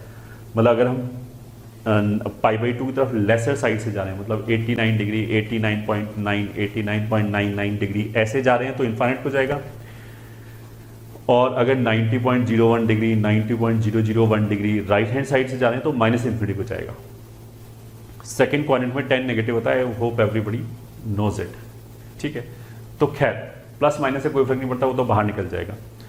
पॉइंट की बात क्या है कि ये इन्फाइनाइट को जाएगा और इस ये डिनोमिनेटर 0 हो जाएगा, हैंस पूरा वैल्यू इन्फिनिटी को जाएगा। तो इसमें भी कोई एम्बिग्युइटी नहीं है। ये ठीक है, दोनों एक ही बात बोल रहे हैं कि वैल्यू इन्फिनिट को जानी चाहिए। तो अगर एक नंबर इन्फिनिटी को जा रहा है इनटू दूसरा नंबर भी इन्फिनिटी को जा रहा है, ये ठीक है, तो दोनों मल्टीप्लाई होके 0 को थोड़ा चले जाएंगे, वो तो ऑफ कोर्स वैल्यू कहां जाएगा, इसको इन्फिनिटी को जाएगा।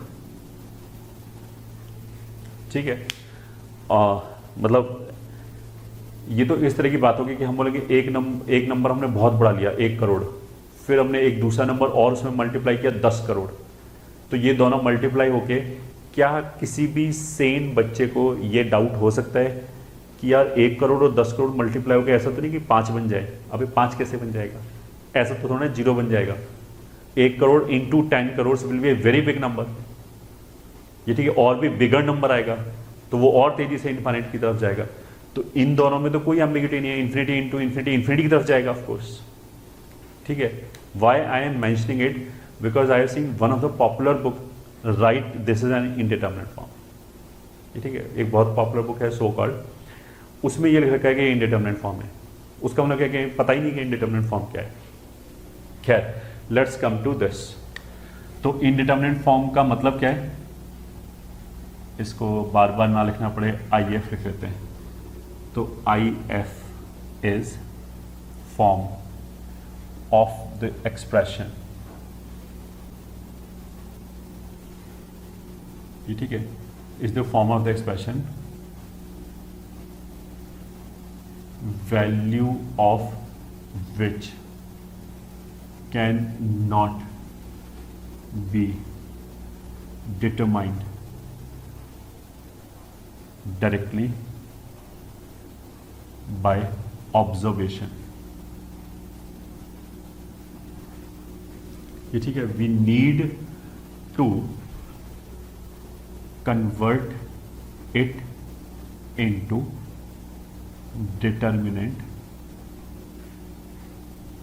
form। We need to convert it into determinant form, then we will be able to give you the answer। ठीक है, तो टू स्टार्ट विद हम कैसे पहचानेंगे कि इनडिटरमिनेंट फॉर्म है या डिटरमिनेंट फॉर्म है, तो उसके लिए ही हमने ये सब एग्जांपल दिए थे। ठीक है, बट इन एवरी क्वेश्चन ये सब करने की बजाय हम कुछ टेम्पलेट्स बना लेते हैं कि अगर इस तरह की फॉर्म होगी तो इनडिटरमिनेंट होगा, और उससे हमारे 99% क्वेश्चन में काम चल जाएगा टू स्टार्ट विद। ठीक है, अभी के लिए 99% क्वेश्चन में वो जो हम बेसिकली 6-7 इनडिटरमिनेंट फॉर्म बताएंगे, उन्हीं में से किसी ना किसी कैटेगरी में दैट विल बी फॉलोइंग। तो हमें और कोई टेंशन लेने की जरूरत नहीं है, सीधा सीधा अगर आइडेंटिफाई हो गया कि ये तो ये वाली कैटेगरी है तो बस आंसर आ गया, खत्म। ओके, तो अब हम लिख देते हैं इनडिटरमिनेंट फॉर्म्स। ठीक है, अच्छा, किसी बच्चे को अगर ये डाउट है, पक्की बातें हो गई, क्योंकि पहले तो हमने बोला था कि इन्फिनिटी कोई नंबर ही नहीं होता। ठीक है, फिर हमने ये भी बोला था कि 10, 90 को अनडिफाइंड बोलते हैं, इन्फिनिटी नहीं बोलते। ठीक है, अब हम यहाँ पे यही बोल रहे हैं, उसको ऐसा लग रहा होगा यार ये तो पहले तो गलत बात बोल दिया, अब वही बात बोल रहे हैं जो पहले खुद बोला था कि गलत है। तो अगर तुम लैंग्वेज पे ध्यान दोगे तो you will understand they are different thing. यहाँ पे मैंने बोला ही नहीं कि 10π/2 की वैल्यू इन्फिनिटी है। What all I have said, if x is tending towards 1 then this will tend towards 90 degree. First thing, I have not said it is 90 degree, दोनों में अंतर है कि ये 90 डिग्री की तरफ जाएगा। हमने ये नहीं बोला कि 90 डिग्री हो गया, पहली बात। फिर हमने बोला कि tan of this value then will tend towards infinity. हमने ये नहीं बोला कि वो वैल्यू इंफिनिटी हो गया, हमने तो इंफिनिटी की तरफ जाएगा। ये ठीक है, ये बेसिकली इंफिनिटी की तरफ जाएगा। इसका प्रॉपर सेंटेंस हमने क्या बोला था, क्या होगा कि वैल्यू अनबाउंडेडली बढ़ता चला जाएगा। ठीक है, वैल्यू लगातार बढ़ता चला जाएगा, तो बार बार वैल्यू अनबाउंडेडली बढ़ता चला जाएगा। इतना लंबा सेंटेंस बोलने की बजाय हमने यूज कर लिया कि इंफिनिटी की तरफ जाएगा। वैसे इंफिनिटी कोई नंबर नहीं है, फाइनाइट नंबर नहीं है। ठीक है, तो केवल सेंटेंस को शॉर्ट में बोलने के लिए हमने इंफिनिटी वर्ड यूज किया है। इंफिनिटी अभी भी कोई नंबर नहीं है, ऐसा नहीं कि लास्ट चैप्टर तक तो वो कोई नंबर नहीं था और इस चैप्टर में वो एक नंबर बन गया है, ऐसा कुछ नहीं। ठीक है। हाँ, तो indeterminate forms, form 1 that is 0/0 form, ठीक है। अब देखो इसमें भी 0/0 फॉर्म में भी 0 is basically a finite number, ये ठीक है। तो एग्जैक्ट 0 नाम की चीज भी होगी एंड अप्रोचिंग टुवर्ड 0 नाम की भी चीज होगी। तो देखो ऐसा हो सकता है कि ये जो दो 0 हैं वो 0/0, एरो लगाने का मतलब क्या है कि 0 नहीं है, 0 की तरफ जा रहा है, 0/0 का फॉर्म आ जाए, ठीक है। या हो सकता है कि एग्जैक्ट 0 अपॉन अप्रोचिंग 0 आ जाए, कि जो न्यूमरेटर में लिखा है वो तो एग्जैक्ट 0 लिखा है और जो डिनोमिनेटर वाला जो नंबर है वो 0 की तरफ जा रहा है, ठीक है। तो ये होगा इनडिटर्मिनेट फॉर्म, ये कोई इनडिटर्मिनेट फॉर्म नहीं है, एग्जैक्ट 0 होगा। तो इट इज समथिंग लाइक, अगर ये 0 की तरफ जा रहा है तो 0 की तरफ जाने का एक स्टाइल तो ये हो गया कि ये 0.1 आया, फिर इसके लिए 0.01 आया, फिर 0.001 आया, फिर 0.0001 आया। अब तुम पूरे फंक्शन की वैल्यू ऑब्जर्व करो, 0 अपॉन 0.01 0 आएगा, फिर 0 अपॉन 0.001 0 आएगा, 0 अपॉन 0.00001 0 आएगा। तो हमेशा फंक्शन की टेंडेंसी क्या है, टेंडेंसी नहीं मतलब वैल्यू फिक्स्ड है 0, तो ये 0 ये कोई इंडिटर्मिनेट फॉर्म नहीं है। अगर ये भी 0 को जाए, 0 की तरफ जाए और ये भी 0 की तरफ जाए तो फिर हमें देखना पड़ेगा कि कौन ज़्यादा तेज़ी से 0 की तरफ जा रहा है, कौन डोमिनेट करेगा। तो इसका जो आंसर है वो 0 की तरफ भी जा सकता है, एक फाइनाइट नंबर की तरफ भी जा सकता है, ऐसा भी हो सकता है इसका आंसर 5 आ जाए, और ऐसा भी हो सकता है इन्फाइनाइट की तरफ चला जाए। तो यहाँ पे all 3 possibilities are there, 0, finite non zero और इन्फिनिटी। एरो एरो, डिनोमिनेटर में एरो, अब न्यूमरेटर में एरो, यहाँ एग्जैक्ट 0 या दोनों जगह एग्जैक्ट 0। तो ये अनडिफाइंड है, ये डिनोमिनेटर में तो एग्जैक्ट 0 आ ही नहीं सकता, दैट इज नॉट डिफाइंड। इन दोनों में क्या अंतर है, इनडिटर्मिनेंट एंड अनडिफाइंड में क्या अंतर है? अनडिफाइंड का तो मतलब यह है कि इसमें कुछ करने की जरूरत ही नहीं है, इसको लिखना ही वैलिड नहीं है, ठीक है। इसमें एनालिसिस की जरूरत ही नहीं, क्योंकि ये लिखना ही वैलिड नहीं है, this is not defined, expression does not make any sense. इसमें क्या है, लिखना तो वैलिड है, न्यूमरेटर अगर 0 को जा रहा है, डिनोमिनेटर 0 को जा रहा है, तो लिखने में कोई दिक्कत नहीं है, बट वो वैल्यू कितनी आएगी ये we need to analyse. Analysis के बाद ही बता सकते हैं कि ये इस तरफ जाएगा, ठीक है। उसके लिए मेरे को इसको डिटर्मिनेंट फॉर्म में कन्वर्ट करना पड़ेगा। यहाँ पे वो कोई स्कोप ही नहीं है, क्योंकि डिफाइन ही नहीं है, अब कुछ सामने कुछ चीज़ ही नहीं है, तो क्या करेंगे उसमें, ठीक है। तो ये अनडिफाइंड, इसमें कुछ करने की जरूरत नहीं, क्वेश्चन ही खत्म। इसमें एनालिसिस करने के बाद पता लगेगा कि आंसर क्या आएगा, वो आंसर फाइनाइट भी हो सकता है and it does not exist भी हो सकता है, ठीक है। ये हो गया हमारा form 1। Form 2 0 into infinity form, ठीक है। अब वापस 0 तो एग्जैक्ट हो सकता है क्योंकि वो तो एक फाइनाइट नंबर है, इन्फिनिटी कभी एग्जैक्ट नहीं होगा। तो जैसे हमने यहाँ केसेस बनाए थे विद एरो, वैसे यहाँ भी केसेस बन जाएंगे, but only with respect to 0, कि एग्जैक्ट 0 इंटू इन्फिनिटी टेंडिंग या 0 टेंडिंग इंटू इन्फिनिटी टेंडिंग। तो ये तो इनडिटर्मिनेंट फॉर्म में, अगर एक नंबर 0 को जाए और दूसरा इन्फाइनाइट को जाए तो प्रोडक्ट कहाँ जाएगा, वो तो डिपेंड करेगा कि कौन ज़्यादा डोमिनेट कर रहा है, ठीक है। अगर एक नंबर एग्जैक्ट 0 हो जाए, अब दूसरा इन्फिनिटी कैसे भी जाए, प्रोडक्ट तो हमेशा ही 0 रहेगा। सो दिस इज ऑलवेज 0, तो ये कोई इनडिटर्मिनेट फॉर्म नहीं, मतलब it is like 0 into 1 lakh 0, 0 into 10 lakh, क्योंकि ये इन्फिनिटी को जा रहा है तो इसका मैग्नीट्यूड बढ़ेगा, 0 इंटू 1 करोड़ 0, 0 इंटू 10 करोड़ 0, तो 0, ये कोई इंडिटर्मिनेट फॉर्म है। फिर आया हमारे पास form 3 that is infinity upon infinity form. तो इसमें तो बेसिकली एक ही ऑप्शन है, वो यहीं लिख दिया आगे लिखने की बजाय, क्योंकि एग्जैक्ट इन्फिनिटी तो कुछ होता ही नहीं, तो infinity upon infinity form indeterminate होगा। क्यों? क्योंकि हम न्यूमरेटर की तरफ देखें, ध्यान दें तो वैल्यू इन्फाइनाइट को जाना चाहिए, डिनोमिनेटर की तरफ ध्यान दें तो वैल्यू 0 को जाना चाहिए, तो किधर जाएगा, देयर इज एन एम्बिग्यूटी, इसलिए ये है। फॉर्म 4 क्या हो गया, इन्फिनिटी माइनस इन्फिनिटी, ये ठीक है, ये भी इनडिटर्मिनेट फॉर्म है। ठीक है, इन्फिनिटी प्लस इन्फिनिटी, ठीक है, वो इंडिटरमिनेट फॉर्म थोड़ा है। मतलब एक करोड़पति आदमी है और हमने उसको करोड़ों रुपए और दे दिए, दोनों को जोड़ दिया, तो वैसे तो ना गरीब हो जाएगा, वो तो और करोड़पति हो गया, उसमें तो कोई इंडिटरमिनेट फॉर्म ही नहीं है। अब एक करोड़पति आदमी है, उसको करोड़ों का घाटा लग गया, अब उसके पास क्या बचा? तो डिपेंड करता है घाटा बढ़ा या उसके पास पैसा बढ़ा था। तो हो भी सकता है उसके पास 0 पैसा बचाओ, ऐसा भी हो सकता है उसके पास करोड़ों का कर्जा बचाओ, ऐसा भी हो सकता है करोड़ों का घाटा लगने के बाद भी उसके पास करोड़ों बचे हो। तो दैट वुड मीन कि इन्फिनिटी माइनस इन्फिनिटी का आंसर इनफाइनाइट भी आ सकता है, माइनस इन्फिनिटी भी आ सकता है, एंड एक फाइनाइट नंबर भी आ सकता है। तो इसलिए ये इनडिटरमिनेट फॉर्म है, वो डिपेंड करता है कौन सी इन्फिनिटी बड़ी है। तो ये हो गया फॉर्म 4। अब form 5, 0 by 0, 0 into infinity, infinity by infinity, infinity minus infinity. ठीक है, अब देखो 0 और इन्फिनिटी के कॉम्बिनेशन हमने लिए पावर में, ठीक है, एक्सपोनेंट की फॉर्म में लिए। तो अगर हम 0 और इन्फिनिटी की बात करें तो पावर में कितने कॉम्बिनेशन हो जाएंगे? या तो 0 rest power 0, infinity rest power 0, infinity rest power infinity and 0 rest power infinity, यही 4 कॉम्बिनेशन बनेंगे। पीएनसी से भी अगर बेस में 2 ऑप्शन है 0 इंटू इन्फिनिटी और एक्सपोनेंट में भी 2 ऑप्शन है 0 इंटू इन्फिनिटी, तो टोटल कितने ऑप्शन हो जाएंगे? 4। तो इस तरह के हो गए। अब देखो अगर ये 0 को जा रहा है, ये इन्फिनिटी को जा रहा है, तो ये कोई इनडिटरमिनेट फॉर्म नहीं है, ये 0 ही आएगा।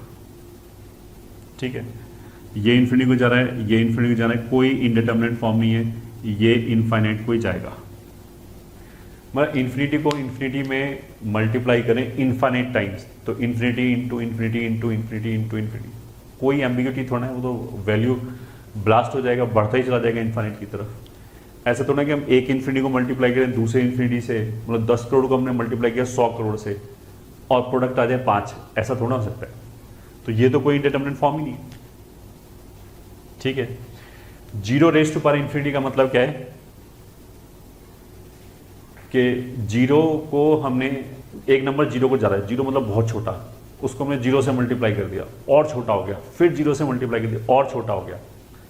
ठीक है, तो 0 से मल्टीप्लाई करते चले जाएं तो वैल्यू 0 ही रहेगा, उसमें इन्फिनिटी थोड़ा हो जाएगा। ठीक है, infinity raise to power 0 and 0 raise to power 0, ये दोनों इनडिटरमिनेट फॉर्म हैं।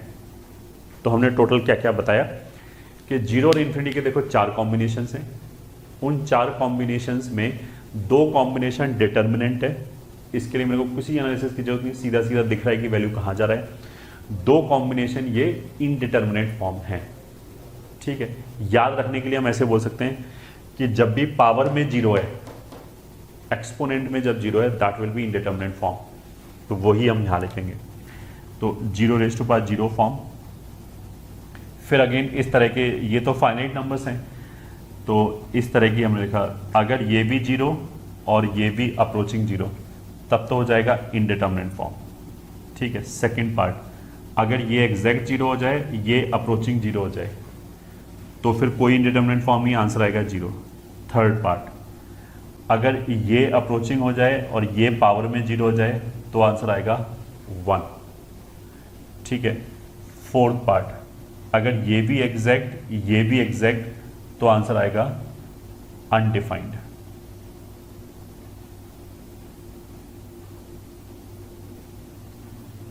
अनडिफाइंड, ये आएगा टोटल कहानी। ऑफ कोर्स इस वाले केस में ये जो 0 की तरफ जा रहा है, ये ठीक है, ये प्लस रहना चाहिए, पॉजिटिव रहना चाहिए जो ये 0 की तरफ जा रहा है, वरना क्या होगा कि अगर ये नेगेटिव होगा तो ये डिनोमिनेटर में 0 ले जाएगा, तो वैल्यू अनडिफाइन हो जाएगा। ठीक है, तो बस ये थोड़ा सा करेक्शन है। अगर दोनों 0 को अप्रोच करेंगे तो इनडिटरमिनेट फॉर्म है।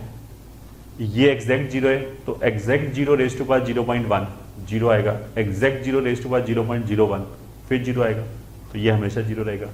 यहाँ पे 0.1 की पावर 0 1, मतलब इसको 0 की तरफ ले जाना है ना, बेस को 0 की तरफ ले जाना है, तो ले जा रहे हैं 0.1 0.01 0.001 ऐसे करके ले जाएंगे। तो 0.1 की पावर कितना हो जाएगा? 0.1 की पावर 0 1, 0.01 की पावर 0 फिर 1 आएगा, 0.001 की पावर 0 फिर 1 आएगा, तो ये लगातार 1 ही आता रहेगा, ठीक है। और लास्ट में क्या है कि कोई कहीं नहीं जा रहा, ये भी एग्जैक्ट जीरो, ये भी एग्जैक्ट जीरो, तो ये अनडिफाइंड होता है, ठीक है। फॉर्म 6 इन्फिनिटी की पावर 0, हमने बोला था ना कि 0 और इन्फिनिटी की कॉम्बिनेशन में जब पावर में 0 होगा तब इनडिटरमिनेट फॉर्म है। तो देखो इन्फिनिटी तो एक फाइनाइट नंबर नहीं हो सकता, बट 0 ये फाइनाइट हो सकता है। तो इन्फिनिटी पे तो हमेशा ही एरो आएगा, ये दो तरह के आ जाएंगे, या तो पावर में एग्जैक्ट 0 या पावर में अप्रोचिंग 0। अप्रोचिंग 0 है तो इनडिटरमिनेट फॉर्म है, एग्जैक्ट 0 है तो 1 आएगा, या क्या। And at last 7th part 1 raise to power infinity form. ये इनडिटरमिनेट फॉर्म क्यों है ये आगे चल के डिटेल में पढ़ाया जाएगा। अभी तो मान लिया, अभी तो फीलिंग बहुत सारे बच्चों को जो पहली बार पढ़ता है उसको लगता है यार 1 raise to power infinity form में क्या दिक्कत हो सकती है, एक की तो कोई भी पावर एक ही होगा, ठीक है। अब इन्फिनिटी हो चाहे 0 पावर, तो आगे समझ में आ जाएगा क्या दिक्कत है जब हम एक्सप्लेन करेंगे। 1 एग्जैक्ट नंबर हो सकता है, तो 1 तो विद एंड विदाउट 0 आएगा, इस तरीके के, ठीक है। तो अगर एग्जैक्ट 1 आ रहा है तब तो जो डाउट आ रहा था ना हमारे दिमाग में कि क्या दिक्कत हो सकता है, वो बात सही है, ये 1 ही आएगा, ठीक है। बट अगर अप्रोचिंग आ रहा है तो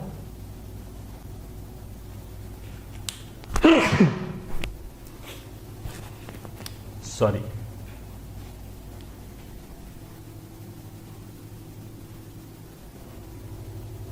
अगर अप्रोचिंग आ रहा है तो फिर ये इनडिटरमिनेट फॉर्म होगा, ठीक है। तो pause the video and note it down.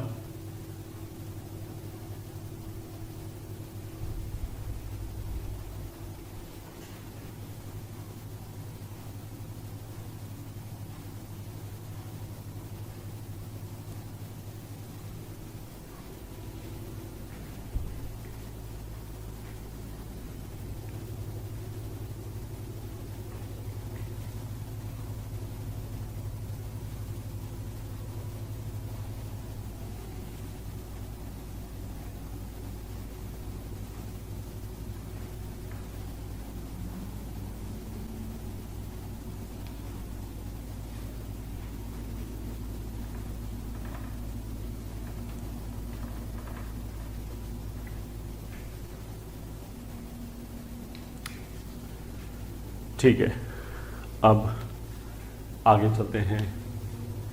आगे क्या है, ग्राफिकल रिप्रेजेंटेशन ऑफ लिमिट। ये कुछ भी नहीं है, बस अगर ग्राफ दे रखा है तो हम लिमिट कैसे देखेंगे, इसका वैसे काफ़ी पार्ट तो हम ऑलरेडी कवर कर चुके हैं। कि अगर मान लीजिए मेरे को x बराबर 4 पे लिमिट देखना है तो हम x बराबर 4 पे एक वर्टिकल लाइन खींचेंगे, फिर हम देखेंगे उस लाइन के राइट में ग्राफ कहाँ पे है, उस लाइन के लेफ्ट में ग्राफ कहाँ पे है, और LHL निकालना हुआ तो हम लेफ्ट वाले ग्राफ से चल के, लेफ्ट वाले ग्राफ के ऊपर चल के उस लाइन की तरफ आएंगे, फिर ऐसे राइट वाले ग्राफ के ऊपर चल के उस लाइन की तरफ आएंगे, टूवर्ड्स दैट लाइन। फिर हमने देखा कि हम किस पॉइंट को अप्रोच कर रहे हैं, जिस पॉइंट को अप्रोच कर रहे हैं वो ही हमारा लिमिटिंग वैल्यू हो जाएगा, ठीक है। तो अंडरस्टैंडिंग के पॉइंट ऑफ व्यू से हम एक ऐसे ही उल्टा सीधा ग्राफ बना लेते हैं, कोई जनरल,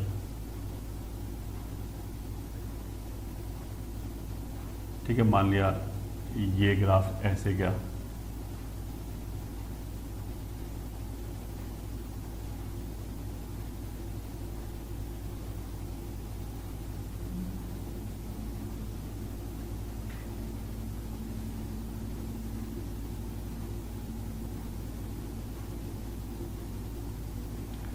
मान लिया 1 3 4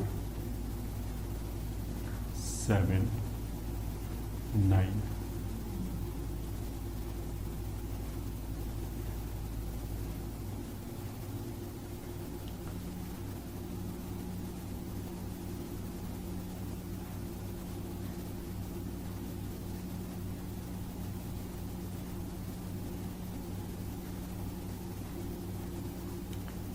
5,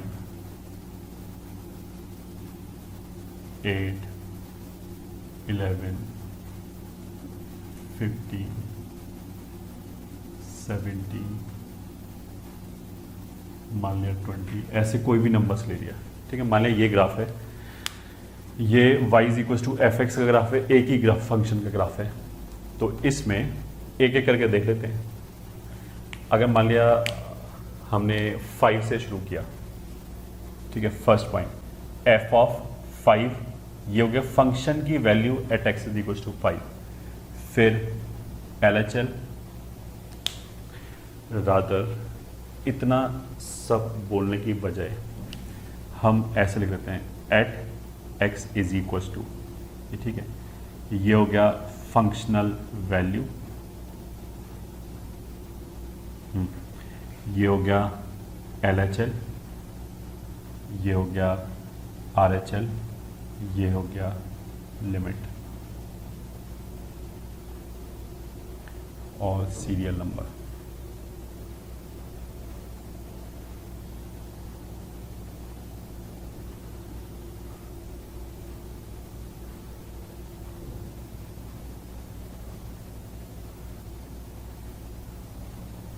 ठीक है, तो 1 हम बात करेंगे कहाँ, 5, 8, 11, 15, 17, 20, 4, 5, 6 केसेस हैं।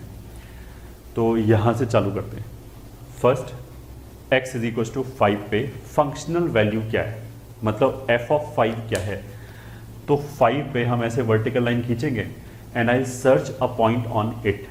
तो इस वर्टिकल लाइन पे कौन सा पॉइंट है, तो ये फील्ड पॉइंट है, उस पे y की वैल्यू कितनी है, 1। तो फंक्शनल वैल्यू कितनी हो गई इस पे, 1 इस ग्राफ से, ठीक है। ये तो होगी फंक्शनल वैल्यू। अब हम बात करेंगे LHL की। तो 5 पे LHL क्या है, तो फिर हमने यही लाइन खींचा, ठीक है, और इसके लेफ्ट में ग्राफ ढूंढा, तो ये ग्राफ आ गया। फिर अगर LHL निकालना है तो I will go towards 5 from left hand side. तो हम 5 की तरफ जाएंगे, मतलब ऐसे नहीं कि LHL का मतलब ये नहीं उल्टा चल रहे हैं, ये जाएंगे तो 5 की तरफ ही, बट लेफ्ट हैंड साइड से ग्राफ के ऊपर, और ऐसे भी नहीं कि कहीं ऐसे घूम रहे हैं, ऐसे ग्राफ के ऊपर चल के जाएंगे ऐसे करके। तो अगर हम 5 की तरफ जाएं ग्राफ के ऊपर ऐसे चल के, तो ये पॉइंट कहाँ जा रहे हैं, ये तो इन्फाइनाइट की तरफ जा रहे हैं। तो उसका मतलब क्या है, इट इज नॉट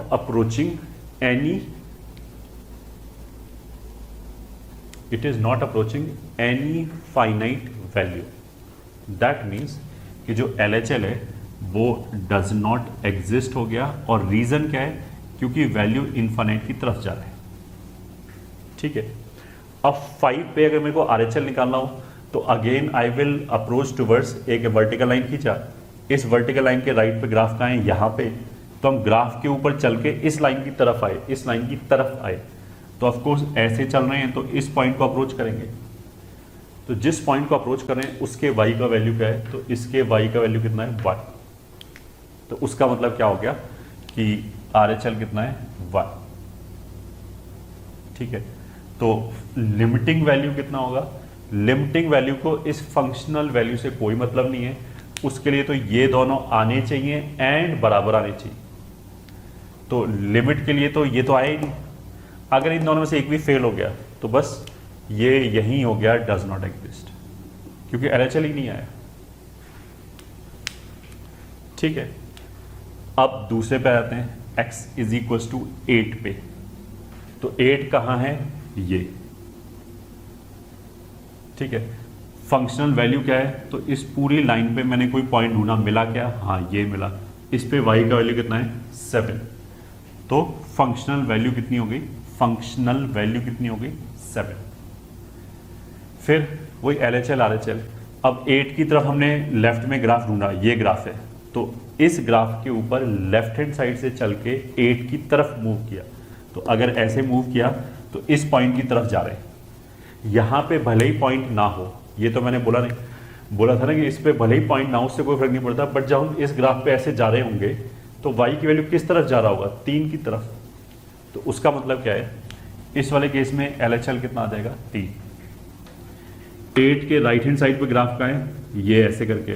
तो अगर राइट हैंड साइड से हम 8 की तरफ जाएं, 8 से राइट पे नहीं जाएंगे, 8 की तरफ जाएं, तो हम ऐसे उतरेंगे इस ग्राफ के ऊपर। तो किस पॉइंट को अप्रोच करें? अगेन सेम पॉइंट को। उस पे वैल्यू कितना है? 3, तो ये भी 3 हो गया। अगर LHL और RHL मैच कर गया तो लिमिटिंग वैल्यू भी उतना ही आ जाएगा, 3। ठीक है, आई होप अब समझ में आ गया होगा कि हमने क्या किया। तो अब हम जल्दी जल्दी कर सकते हैं। 11 पे कन्विंस योरसेल्फ कि सब 7 है। Functional value RHL, LHL and limit सब 7 हो गया। 15 पे लेफ्ट हैंड लिमिट कितना है, सॉरी फंक्शनल वैल्यू कितना है? 9। लेफ्ट हैंड लिमिट कितना है? 9। राइट हैंड लिमिट कितना है? 7। तो अगर ये दोनों मैच नहीं किया तो लिमिट क्या हो जाएगा? Does not exist. ठीक है, 15 पे अगर तुम देखोगे यहाँ पे तो फंक्शन की वैल्यू तो ये आ गई, तो वैल्यू तो कितना आ गया? 9। लेफ्ट से जाएंगे तो ऐसे जाएंगे तो भी इसी पॉइंट की तरफ जा रहे हैं, तो भी LHL कितना आ गया? 9। राइट की तरफ इस ग्राफ के ऊपर ऐसे जाएंगे तो इस पॉइंट की तरफ जा रहे हैं, वहां वैल्यू कितना है? 7। तो इसलिए दीज वैल्यूज हैं। ठीक है, 17 पे फंक्शनल वैल्यू क्या है? Not defined. ठीक है, 17 पे हमने ऐसे वर्टिकल लाइन खींचा, अब ढूंढो इस पे कोई पॉइंट मिला? कोई पॉइंट नहीं मिला ऊपर से नीचे तक, तो डिफाइन ही नहीं है। लिमिटिंग वैल्यू जो होगा, भले ही इधर से जाओ भले ही इधर से जाओ, किस तरफ जा रहा है? 4 को। तो LHL भी 4, RHL भी 4। अगर ये दोनों मैच हो गया तो लिमिट की वैल्यू भी 4। ठीक है, अच्छा इस 4 का मतलब समझ में आता है कि हम ऐसे लिख सकते हैं basically, limit x is starting towards 17 fx is equal to 4। और LHL RHL दोनों 4 है, तो 17 प्लस लिखो, 17 माइनस लिखो, या केवल 17 लिखो, सभी कितना आएगा? 4। एंड एट लास्ट 20 पे सब 1 1 1 1 है। ठीक है, ये डायग्राम से आई होप ग्राफिकली काफ़ी क्लियर हो गया होगा कि लिमिट का मतलब क्या है। ठीक है, अच्छा इसमें हम ये भी ऑब्जर्व और कर सकते हैं कि limit x is starting towards minus infinity fx। अब देखो प्लस इन्फिनिटी और माइनस इन्फिनिटी पे अगर हमें फंक्शन का टेंडेंसी देखना है तो वहां पे कोई LHL RHL जैसी चीज नहीं होगी। अगर हम माइनस इन्फिनिटी तरफ जा रहे हैं तो एक ही साइड से जा सकते हैं, उधर से थोड़ा आ सकते हैं माइनस इन्फिनिटी तरफ। ठीक है, तो माइनस इन्फिनिटी पे एक ही साइड से जा सकते हैं, ऐसे ही राइट हैंड साइड पे इन्फिनिटी पे भी एक ही साइड से जा सकते हैं, दोनों साइड से नहीं जा सकते। तो इसमें LHL RHL की कोई बात नहीं होगी। आप देखो अगर माइनस इन्फिनिटी की तरफ जाएं, मतलब इस तरफ जाएं, तो ग्राफ का है ये, इस ग्राफ पे हम ऐसे चलते चले जाएं। ये ठीक है, डॉटेड लाइन खींचने का मतलब क्या है कि ये line will act as an asymptote, और ग्राफ इस लाइन को लगातार अप्रोच कर रहा होगा। इस लाइन को अप्रोच कर रहा होगा मतलब इस लाइन के y कोऑर्डिनेट को ग्राफ की वैल्यू अप्रोच कर रही होगी। तो इसका y कोऑर्डिनेट कितना है? 3। तो ये लिमिट बेसिकली कितना आ जाना चाहिए? 3। तो आंसर इज 3।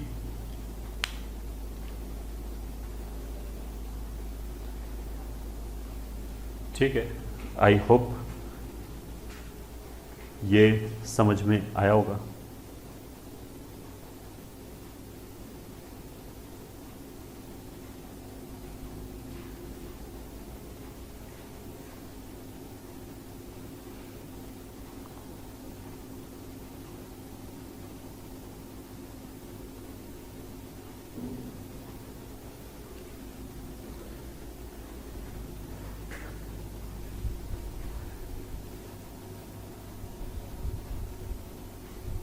तो नोट इट डाउन। अच्छा एक बहुत छोटा सा और हम ऐसे लिख सकते हैं just for the sake of understanding if you are able to get. 8 पे लिमिट कितना रहा था? x इज इक्वल टू 8 पे लिमिटिंग वैल्यू कितना है? 3। ठीक है, अब मान लिया मैं ऐसे पूछूं greatest integer of limit x is starting towards 8 fx क्या होगा? एक तो हमने ऐसे पूछा, एक मैंने पूछा limit x starting towards 8 fx का इंटीग्रल पार्ट क्या होगा। दोनों में अंतर है। This is GIF in both the cases, ये भी GIF है, ये भी GIF है, ठीक है। दोनों में देखो अंतर क्या है, यहां पे तो क्या है, इसने क्या बोला कि देखो पहले अपना लिमिट में निकाल लो, जो आंसर आ जाए उसका इंटीग्रल पार्ट बताना है, ठीक है। तो बहुत सारे बच्चे यही गलती कर देंगे, ये despite of telling them very clearly that limit always come in exact form, it is never approximate. तो मतलब इसने क्या बोला कि 8 पे फंक्शन का लिमिट की वैल्यू निकालो, तो 8 पे लिमिट का वैल्यू कितना है 3, तो ये जो अंदर जो चीज लिखी हुई है उसका आंसर 3 आया हमारे पास, तो this will be integral part of 3 and integral part of 3 will be of course 3, ठीक है। अब देखो अगर कोई ऐसे बच्चा बोल रहे हैं ना कि हम 8 की तरफ जाएं तो नीचे से जा रहे हैं तो वैल्यू 3 से कम है, अबे तो वो तो बात ही नहीं हो रही ना। हमने तो ये बोला कि इंटीग्रल पार्ट की तरफ देखो ही मत, वो तो आंसर निकालने के बाद देखो। यहां पे हमें लिमिट निकालना है, लिमिट एग्जैक्ट आएगा, अब वो चाहे छोटी तरफ से जा रहा हो बड़ी तरफ से जा रहा हो, उसने यही तो पॉइंट था जिस पे हमने इनिशियली इतना एक्सप्लेन किया।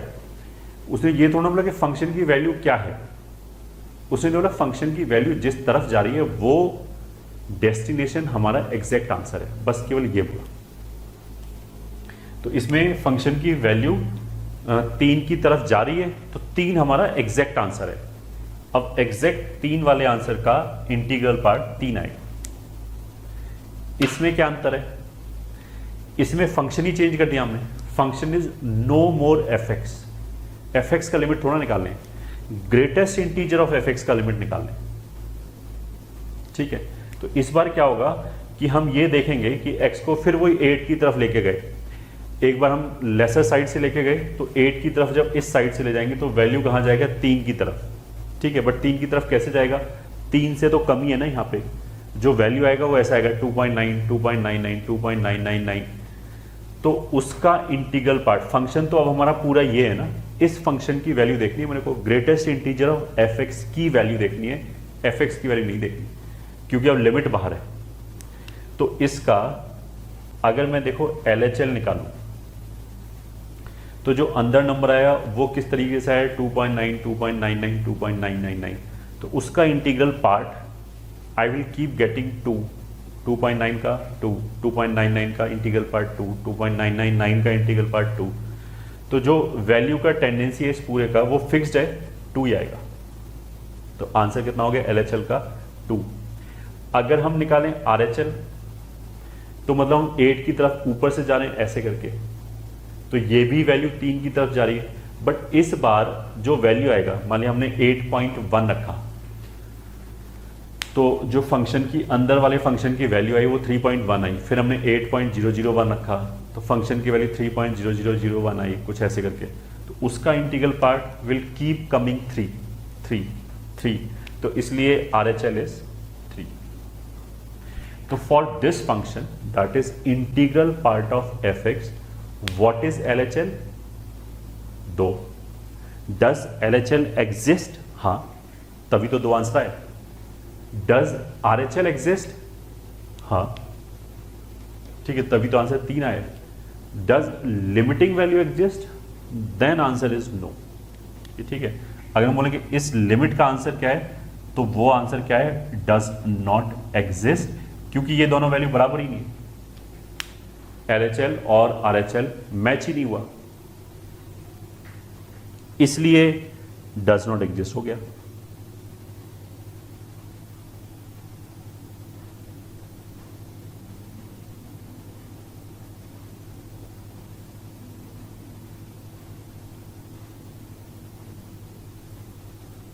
ठीक है,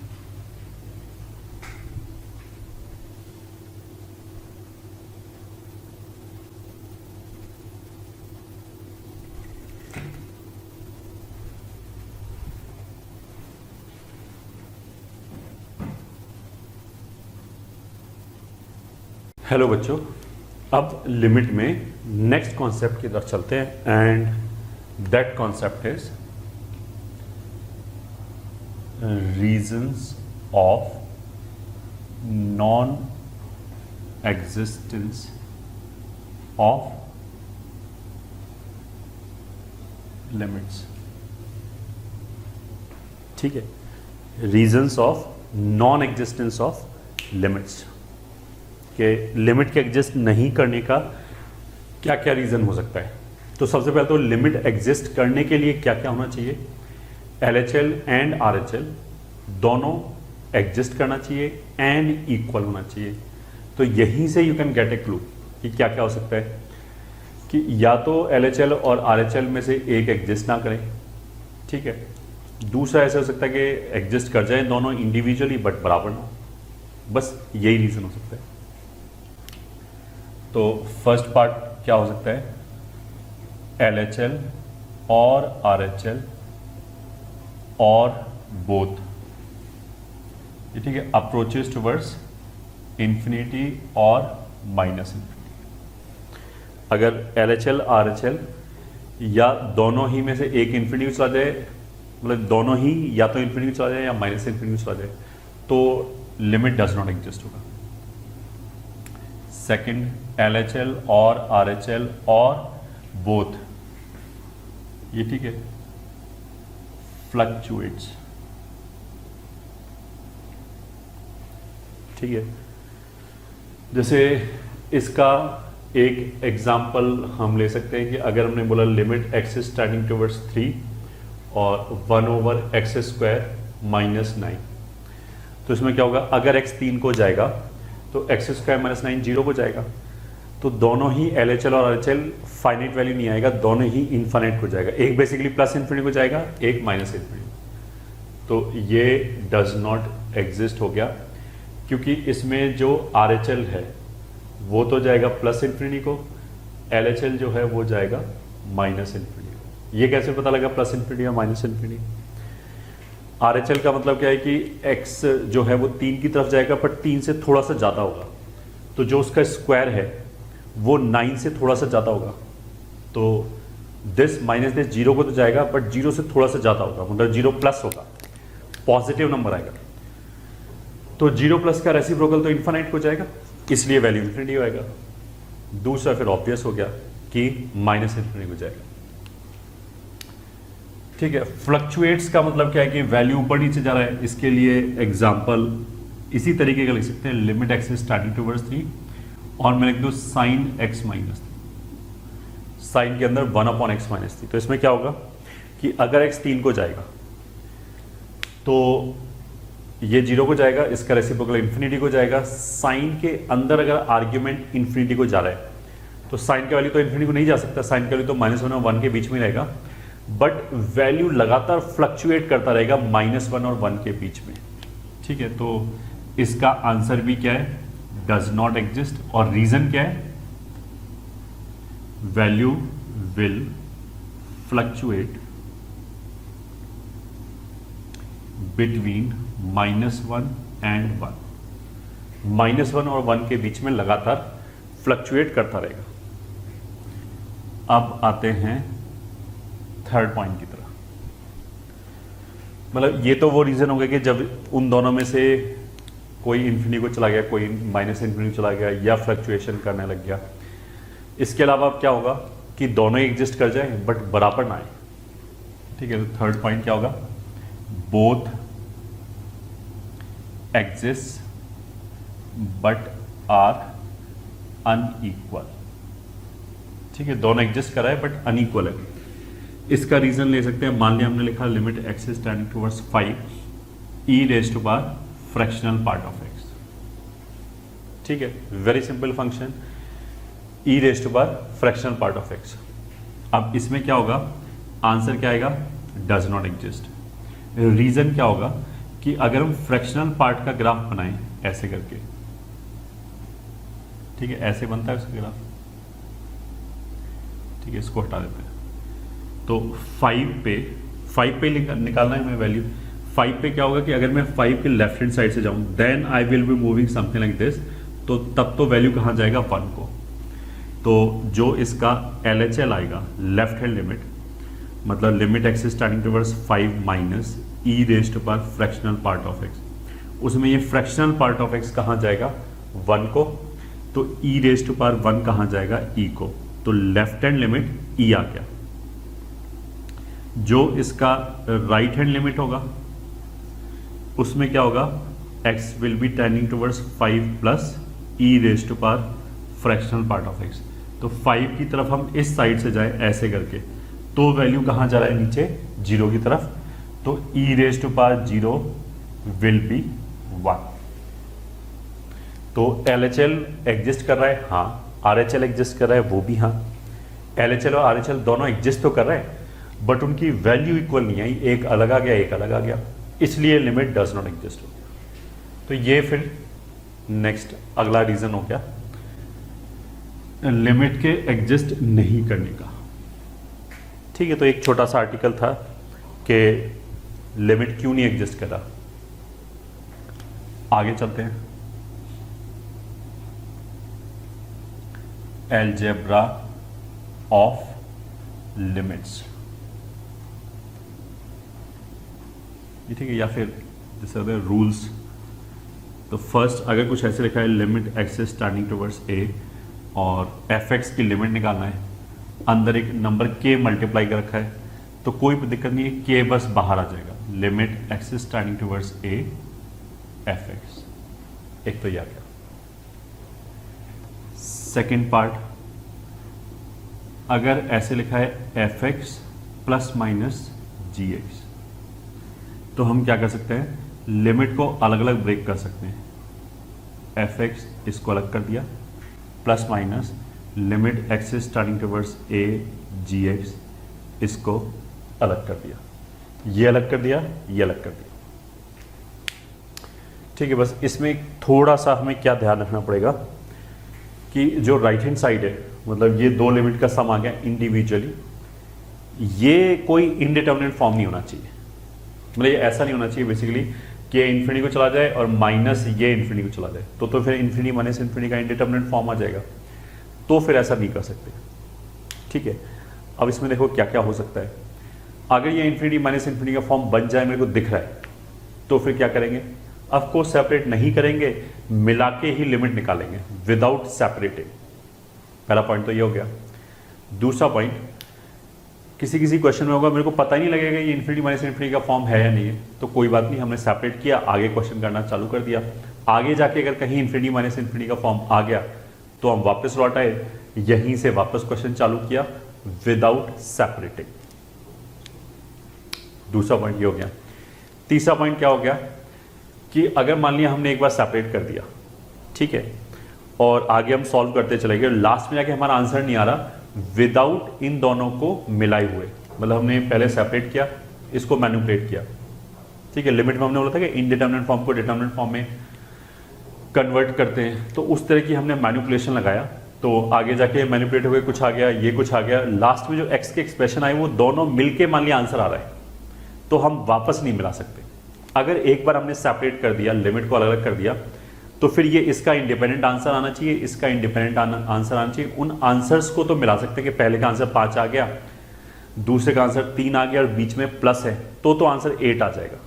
ठीक है, बट मान लिया पहले में मतलब पहले में x बच गया, दूसरे में x बच गया, x मिला के फिर आंसर आ रहा है, कुछ भी वो x कैंसिल हो गया, कुछ भी हो सकता है, या कोई फॉर्मूला वॉर्मूला लग गया, तो अगर एक बार हमने सेपरेट कर दिया तो x के टर्म्स को नहीं मिलाएंगे वापस, उससे क्या होगा कि आंसर गलत हो सकता है। तो अगर x के टर्म्स को मिलाने की जरूरत पड़ रही है, उसके बिना काम नहीं चल रहा, तो फिर हम वापस यहीं आ गए और यहीं से वापस चालू किया, सेपरेट ही नहीं किया। ठीक है, और इसमें एक नेक्स्ट पॉइंट क्या है कि अगर मान लिया मेरे को नहीं पता लग रहा है क्या फॉर्म है, बट मेरे को ये पता लग रहा है कि f(x) जो है उसका लिमिटिंग वैल्यू 5 आ रहा है, मतलब इन दोनों में से f प्लस जी लिखा है, जी का मेरे को समझ में नहीं आ रही क्या चल रहा है। ठीक है, मतलब उसको आगे इवेल्युएट करके देखेंगे ऑफ कोर्स, बट f में मेरे को क्लियर कट दिखाई दे रहा है कि आंसर इतना है, 5 है, एक फाइनाइट आंसर है। 5 मतलब कोई भी आंसर हो सकता है, 15 हो सकता है, 10 हो सकता है।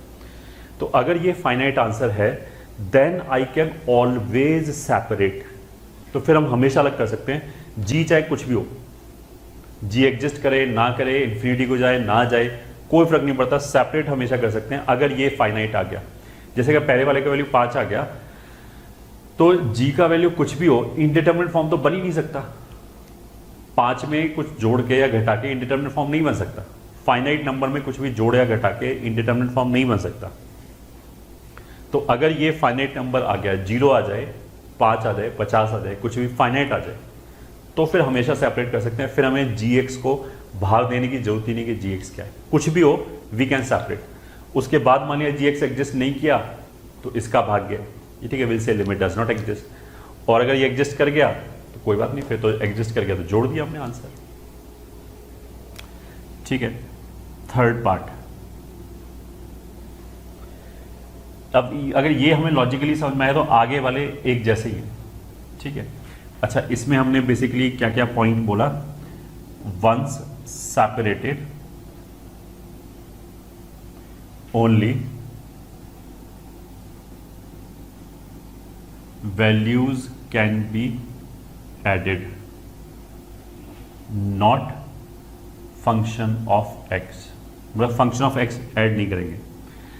सेकेंड पॉइंट हमने क्या बोला, if one of the limit exist then we can always separate।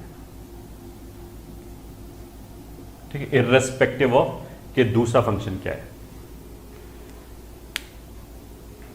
ठीक है, तीसरा तो इन सब के टॉप ऑफ पे हमने ये बोला ही था कि वो तो इनफैक्ट यही लिख लिया, provided right hand side is not any indeterminate form। indeterminate form पहले if यूज किया था वो यूज कर, और फिर इसी से हमने ये सब बोल दिया कि अगर बाई चांस ना पता लग रहा होगा indeterminate form है या नहीं, तो ये सब भी ध्यान रख सकते हैं। ठीक है, थर्ड पॉइंट अब इसी की तरह, limit x is tending towards a fx into gx। अगर दो फंक्शन का प्रोडक्ट लिखा हुआ है तो हम लिमिट सेपरेट कर सकते हैं, limit x is tending towards a fx into limit x is tending towards a gx। ठीक है, इसमें भी क्या है, provided right hand side is not any indeterminate form. ठीक है, राइट हैंड साइड कोई इंडिटरमिनेट फॉर्म नहीं है, इस बात का ध्यान रखा। बाकी सब वही है। मान लिया अगर fx का वैल्यू मेरे को पता लग जाए कि नॉन जीरो फाइनाइट है, माने ये जो fx वाला टर्म है इसकी वैल्यू मान लिया 5 आ रही है, तो रख सकते हैं, हमेशा ही सेपरेट कर सकते हैं। फिर तो gx चाहे कुछ भी हो, क्योंकि अगर यहाँ 5 आएगा तो इंडिटरमिनेट फॉर्म बनेगा ही। 5 तो मैं ऐसे फॉर एग्जाम्पल कहूँ, मतलब 10 आ जाए, 20 आ जाए, 50 आ जाए। ठीक है, बस इस वाले केस में ये 0 नहीं आना चाहिए। इस वाले केस में तो क्या था, अगर ये 0 आ जाए तो चल जाएगा, क्योंकि 0 plus anything can never be indeterminate form. Summation के फॉर्म में 0 से कोई भी इनडिटरमिनेट फॉर्म नहीं आएगा ये। ठीक है, समेशन के फॉर्म में तो इन्फिनिटी माइनस इन्फिनिटी वाला ही फॉर्म आ सकता है, बट प्रोडक्ट के फॉर्म में तो 0 इंटू इन्फिनिटी इनडिटरमिनेट फॉर्म होता है। तो अगर मान लिया पहले वाला टर्म 0 को जा रहा है तो सेपरेट नहीं कर सकते ये। ठीक है, हो सकता है दूसरा इन्फिनिट को चला जाए, तो उस बात का तो हमें ध्यान रखना पड़ेगा कि ये 0 इंटू इन्फिनिटी का फॉर्म नहीं बनना चाहिए। ठीक है, तो नोट इट डाउन।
चलो third point,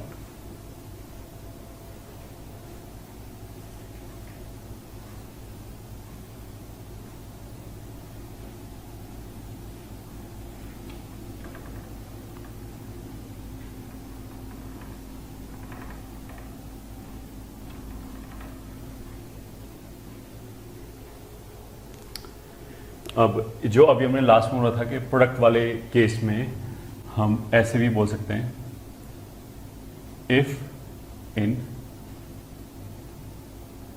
F x into g x limiting value of f x is non zero finite and it is present in product form of entire expression, then we can substitute it with its value. Value मतलब limiting value के साथ इसको substitute कर सकते हैं। इस बात का मतलब क्या है, फॉर एग्जांपल मान लिया ऐसे लिखा है limit x is turning towards pi by 4 और यहाँ लिखा है sine x into f x, या फिर लिखा है limit x is turning towards pi by 4 और मान लिया ऐसे लिखा है sine x plus f x upon g x, इस तरह की चीज़ लिखी है। या फिर मान लिया लिखा है limit x is turning towards pi by 4 और sine x into f x plus g x upon कुछ एच एक्स, मान लिया ऐसे लिखा है। तो देखो इस नोट में क्या बोला गया है कि मान लिया एफ इंटू जी करके कोई फंक्शन लिखा है, तो अगर एफ की limiting value non zero finite आ जाए, एक तो हमने फाइनाइट बोला, फाइनाइट का मतलब कि इन्फिनिटी वगैरह नहीं आनी चाहिए, ऑफ कोर्स इन्फिनिटी तो रख नहीं सकते, और दूसरा क्या है नॉन जीरो बोला, फाइनाइट तो जीरो भी होता है बट जीरो भी नहीं चलेगा, जीरो भी नहीं आना चाहिए, क्योंकि जो इनडिटर्मिनेट फॉर्म है प्रोडक्ट वाले फॉर्म में, तो उसमें तो जीरो इंटू इन्फिनिटी भी इनडिटर्मिनेट फॉर्म होता है, तो इसलिए जीरो भी नहीं चलेगा। ठीक है, तो अगर नॉन जीरो फाइनाइट है पहली बात, दूसरी बात जिस एक्सप्रेशन में हम वैल्यू रखना चाह रहे हैं that should be present in the product form of entire expression, वो पूरे एक्सप्रेशन के प्रोडक्ट फॉर्म में होना चाहिए। ऐसा अगर है तो हम वैल्यू रख सकते हैं। तो अब देखो इसी का इलस्ट्रेशन ये लिया गया है, अगर x पाई बाई 4 को जा रहा है तो साइन x की वैल्यू कितनी आएगी 1/√2 which is non zero finite, तो इसको हम सब्स्टिट्यूट कर सकते हैं क्या, तो आंसर इज हाँ कर सकते हैं। यहाँ I can write down 1/√2 into f x, ये चलेगा, मेरे को एफ एक्स जानने की जरूरत ही नहीं है, एफ एक्स चाहे कुछ भी हो ये स्टेप वैलिड है। अब इसके आगे एफ एक्स पे डिपेंड करता है कि उसने कुछ आंसर दिया या नहीं दिया एंड सो ऑन। क्यों वैलिड है, क्योंकि इसका जो लिमिटिंग वैल्यू है 1/√2, पहली बार तो वो फाइनाइट आया, जीरो नहीं आया। दूसरी बात कि जो साइन एक्स है वो तो इस पूरे एक्सप्रेशन के प्रोडक्ट में है, ये ठीक है, अगर मैं साइन एक्स को निकालना चाहूँ एफ इंटू जी वाली चीज लगाना चाहें तो लग जाएगा इस पर। यहाँ पे देखो यहाँ पे भी sine x non zero finite है, बट ये पूरे एक्सप्रेशन के प्रोडक्ट फॉर्म में नहीं है, इसको बाहर नहीं निकाल सकते, तो ये स्टेप इज नॉट वैलिड। इसको हम ऐसे नहीं लिख सकते 1/√2 plus f x upon g x, ये नहीं चलेगा। यहाँ पे देखो अगर मैं ये मतलब लॉजिक दूं, ये एक्सप्लेनेशन दूं कि साइन एक्स तो प्रोडक्ट फॉर्म में आना है, तो ये लॉजिक नहीं चलेगा। हमने बोला था कि साइन एक्स पूरे एक्सप्रेशन के प्रोडक्ट फॉर्म में आना चाहिए, मतलब पूरे एक्सप्रेशन में से हम बाहर निकाल पाए F x into g x वाली फॉर्म में, तो ये साइन एक्स पूरे में से तो बाहर निकलेगा ही नहीं, तो यहाँ पे भी नहीं चलेगा कि अगर हम इसको 1/√2 into f x plus g x upon H x रखते हैं तो नहीं चलेगा।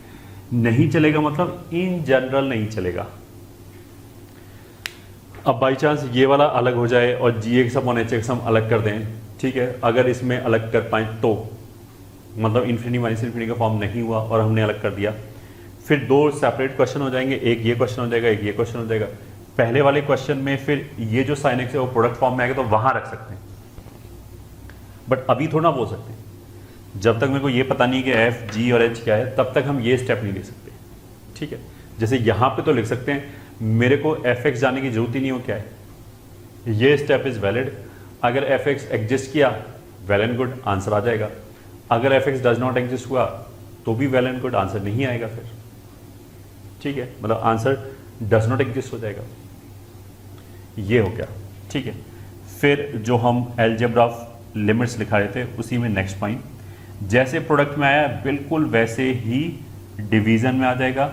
इस पर मेरे को ज़्यादा कुछ एलैबोरेट करने की जरूरत ही नहीं है, because division f x upon g x मेरे को पढ़ाने की जरूरत ही नहीं है। क्यों जरूरत नहीं है? Because f x upon g x को I can treat as f x into 1 upon g x, ऐसे बोल सकते हैं। तो ये तो वापस प्रोडक्ट फॉर्म वाली तरीके से ही इसको ट्रीट कर सकते हैं। बस just for the sake of completion I am writing it again, f x upon limit x is turning towards a g x, और वो सब ऐसे रहेगा, provided right hand side is not any indeterminate form and वही blah ब्ला ब्ला जो भी आगे बोला था, ठीक है। इसके बाद नेक्स्ट पॉइंट क्या है? नेक्स्ट पॉइंट इज, मान लिया अगर कोई कॉम्पोजिट फंक्शन लिखा है एफ ऑफ जी एक्स, ठीक है, एफ ऑफ जी एक्स लिखा है और एक्स अगर ए को जा रहा है तो हम लिमिट को एफ वाले फंक्शन में अंदर ले आ सकते हैं, ठीक है। मतलब एफ के अंदर ले जाके इसको ऐसे कर सकते हैं कि हमने जी एक्स का लिमिटिंग वैल्यू निकाल लिया, ये चल जाएगा, ठीक है। बट अगेन विद कंडीशंस ही चलेगा। वो कंडीशंस क्या है कि जो एफ है, मतलब जी एक्स का जो भी लिमिटिंग वैल्यू आ रहा है, अगर आ रहा है तो जी एक्स का जो लिमिटिंग वैल्यू है उस वैल्यू पे एफ को कोई प्रॉब्लम नहीं होनी चाहिए, ठीक है। इसको मैथमेटिक्स की लैंग्वेज में ऐसे बोलेंगे कि जो अंदर वाले फंक्शन का लिमिटिंग वैल्यू है उस पे बाहर वाले फंक्शन कॉन्टिन्यूस होना चाहिए।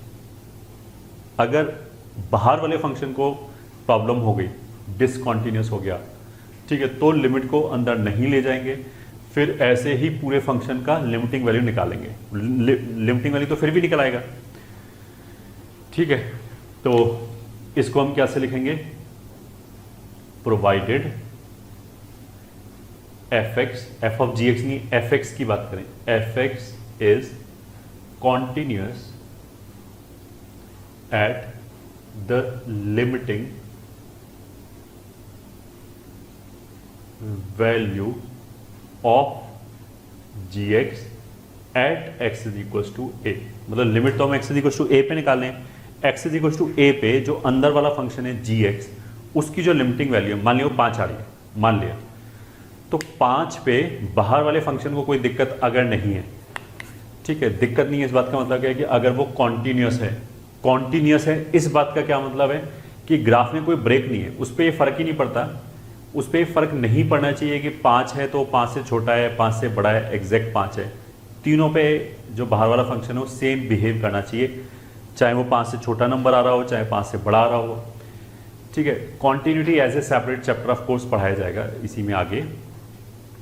फॉर द टाइम बीइंग तो हम इंग्लिश वाला जो वर्ड है ना कॉन्टिन्यूस, उसी से काम चला सकते हैं कि मतलब कोई ब्रेक नहीं आना चाहिए, ठीक है। इसका मतलब क्या है? जैसे मान लिया हमने लिखा limit x is tending toward 3 e raise to power sine कुछ भी, मान लिया एफ एक्स फॉर एग्जाम्पल। तो अब देखो इसमें क्या है, अगर एक्स 3 को जा रहा है तो साइन एफ एक्स कुछ भी वैल्यू निकाल के लाए, कुछ भी लाए, ई जो है वो तो e raise to power x का ग्राफ तुम रिकॉल करो कैसे बनता है, that is always continuous graph, उसमें तो कहीं ब्रेक ही नहीं आता,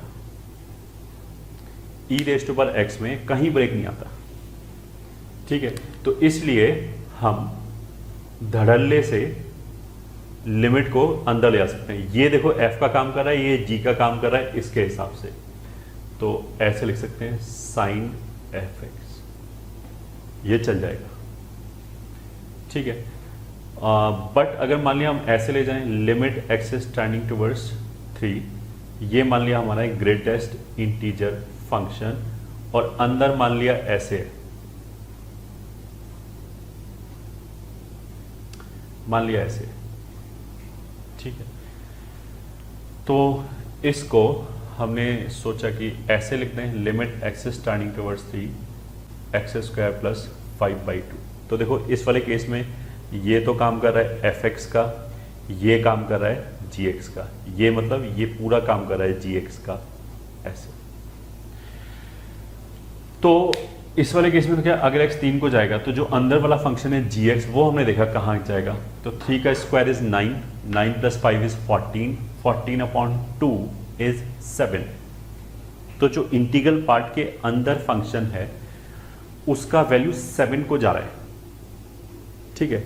अब जो ग्रेटेस्ट इंटीजर फंक्शन है, if you recall it's graph, तो इसका ग्राफ तो ऐसे बनता है, ठीक है। तो ये जैसे 1 हो गया, ये 2 हो गया, ये 3 हो गया, तो 2 पे क्या है, इसके ग्राफ में ब्रेक आएगा। 2 से जस्ट पहले तो इधर जा रहा था ग्राफ, 2 के जस्ट आगे जाते ही इधर से चलना चालू हो गया, तो 2 पे तो ब्रेक आ गया ना, ये ठीक है। अगर मैं बोलूँ यहाँ पे माने कोई मैंने पॉइंट लिया से 1.3, तो 1.3 पे कोई ब्रेक नहीं है, 1.3 के थोड़ा सा लेफ्ट पे रहे, थोड़ा सा राइट पे रहे, ग्राफ कॉन्टिन्यूस ही आएगा, ये ठीक है, यहाँ कोई दिक्कत नहीं है। ऐसे मान लिया मैंने बोला 2.9, तो 2.9 पे कोई ब्रेक नहीं है, जब हम 2.9 के थ्रू पास करेंगे हमें कोई जर्क नहीं लगेगा, ये ठीक है, और graph will be continuous. But जब जैसे हम 2 पे क्रॉस करेंगे, तो 2 पे क्रॉस करते समय पहले तो हम ऐसे जा रहे थे, अचानक कूद के यहाँ आना पड़ेगा, तो 2 पे इसको डिसकॉन्टिन्यूस बोलेंगे, 3 पे इसको डिसकॉन्टिन्यूस बोलेंगे, 1 पे इसको डिसकॉन्टिन्यूस बोलेंगे। तो अब समझ में आ गया कि हर इंटीजर पे ये डिसकॉन्टिन्यूस है, तो इसका लिमिटिंग वैल्यू तो 7 आ रहा है, 7 इज ऑल्सो एन इंटीजर, तो फिर ये वैलिड नहीं है। क्यों वैलिड नहीं है? क्योंकि इसका बाहर वाले का बिहेवियर चेंज हो रहा है। जो अंदर वाला नंबर है, अगर वो 7 की तरफ राइट हैंड साइड से जाए, मान लो उसका वैल्यू ऐसे है 7.1, 7.2, तब तो जो उसका इंटीग्रल पार्ट है वो 7 आएगा, तब तो it is well defined. But अगर उसका 7 वैल्यू लेफ्ट हैंड साइड से जाए, मान लिया 6.99, 6.999 ऐसे आए, तो उसका इंटीग्रल पार्ट 6 होगा। तो ये अपना बिहेवियर चेंज कर रहा है ना, अलग अलग। इसको फर्क पड़ रहा है इस बात का कि किस तरफ से जा रहे हैं, राइट हैंड साइड से जा रहे हैं, लेफ्ट हैंड साइड से जा रहे हैं, इस बात का फर्क पड़ रहा है। तो यहां हम अंदर नहीं ले जाएंगे।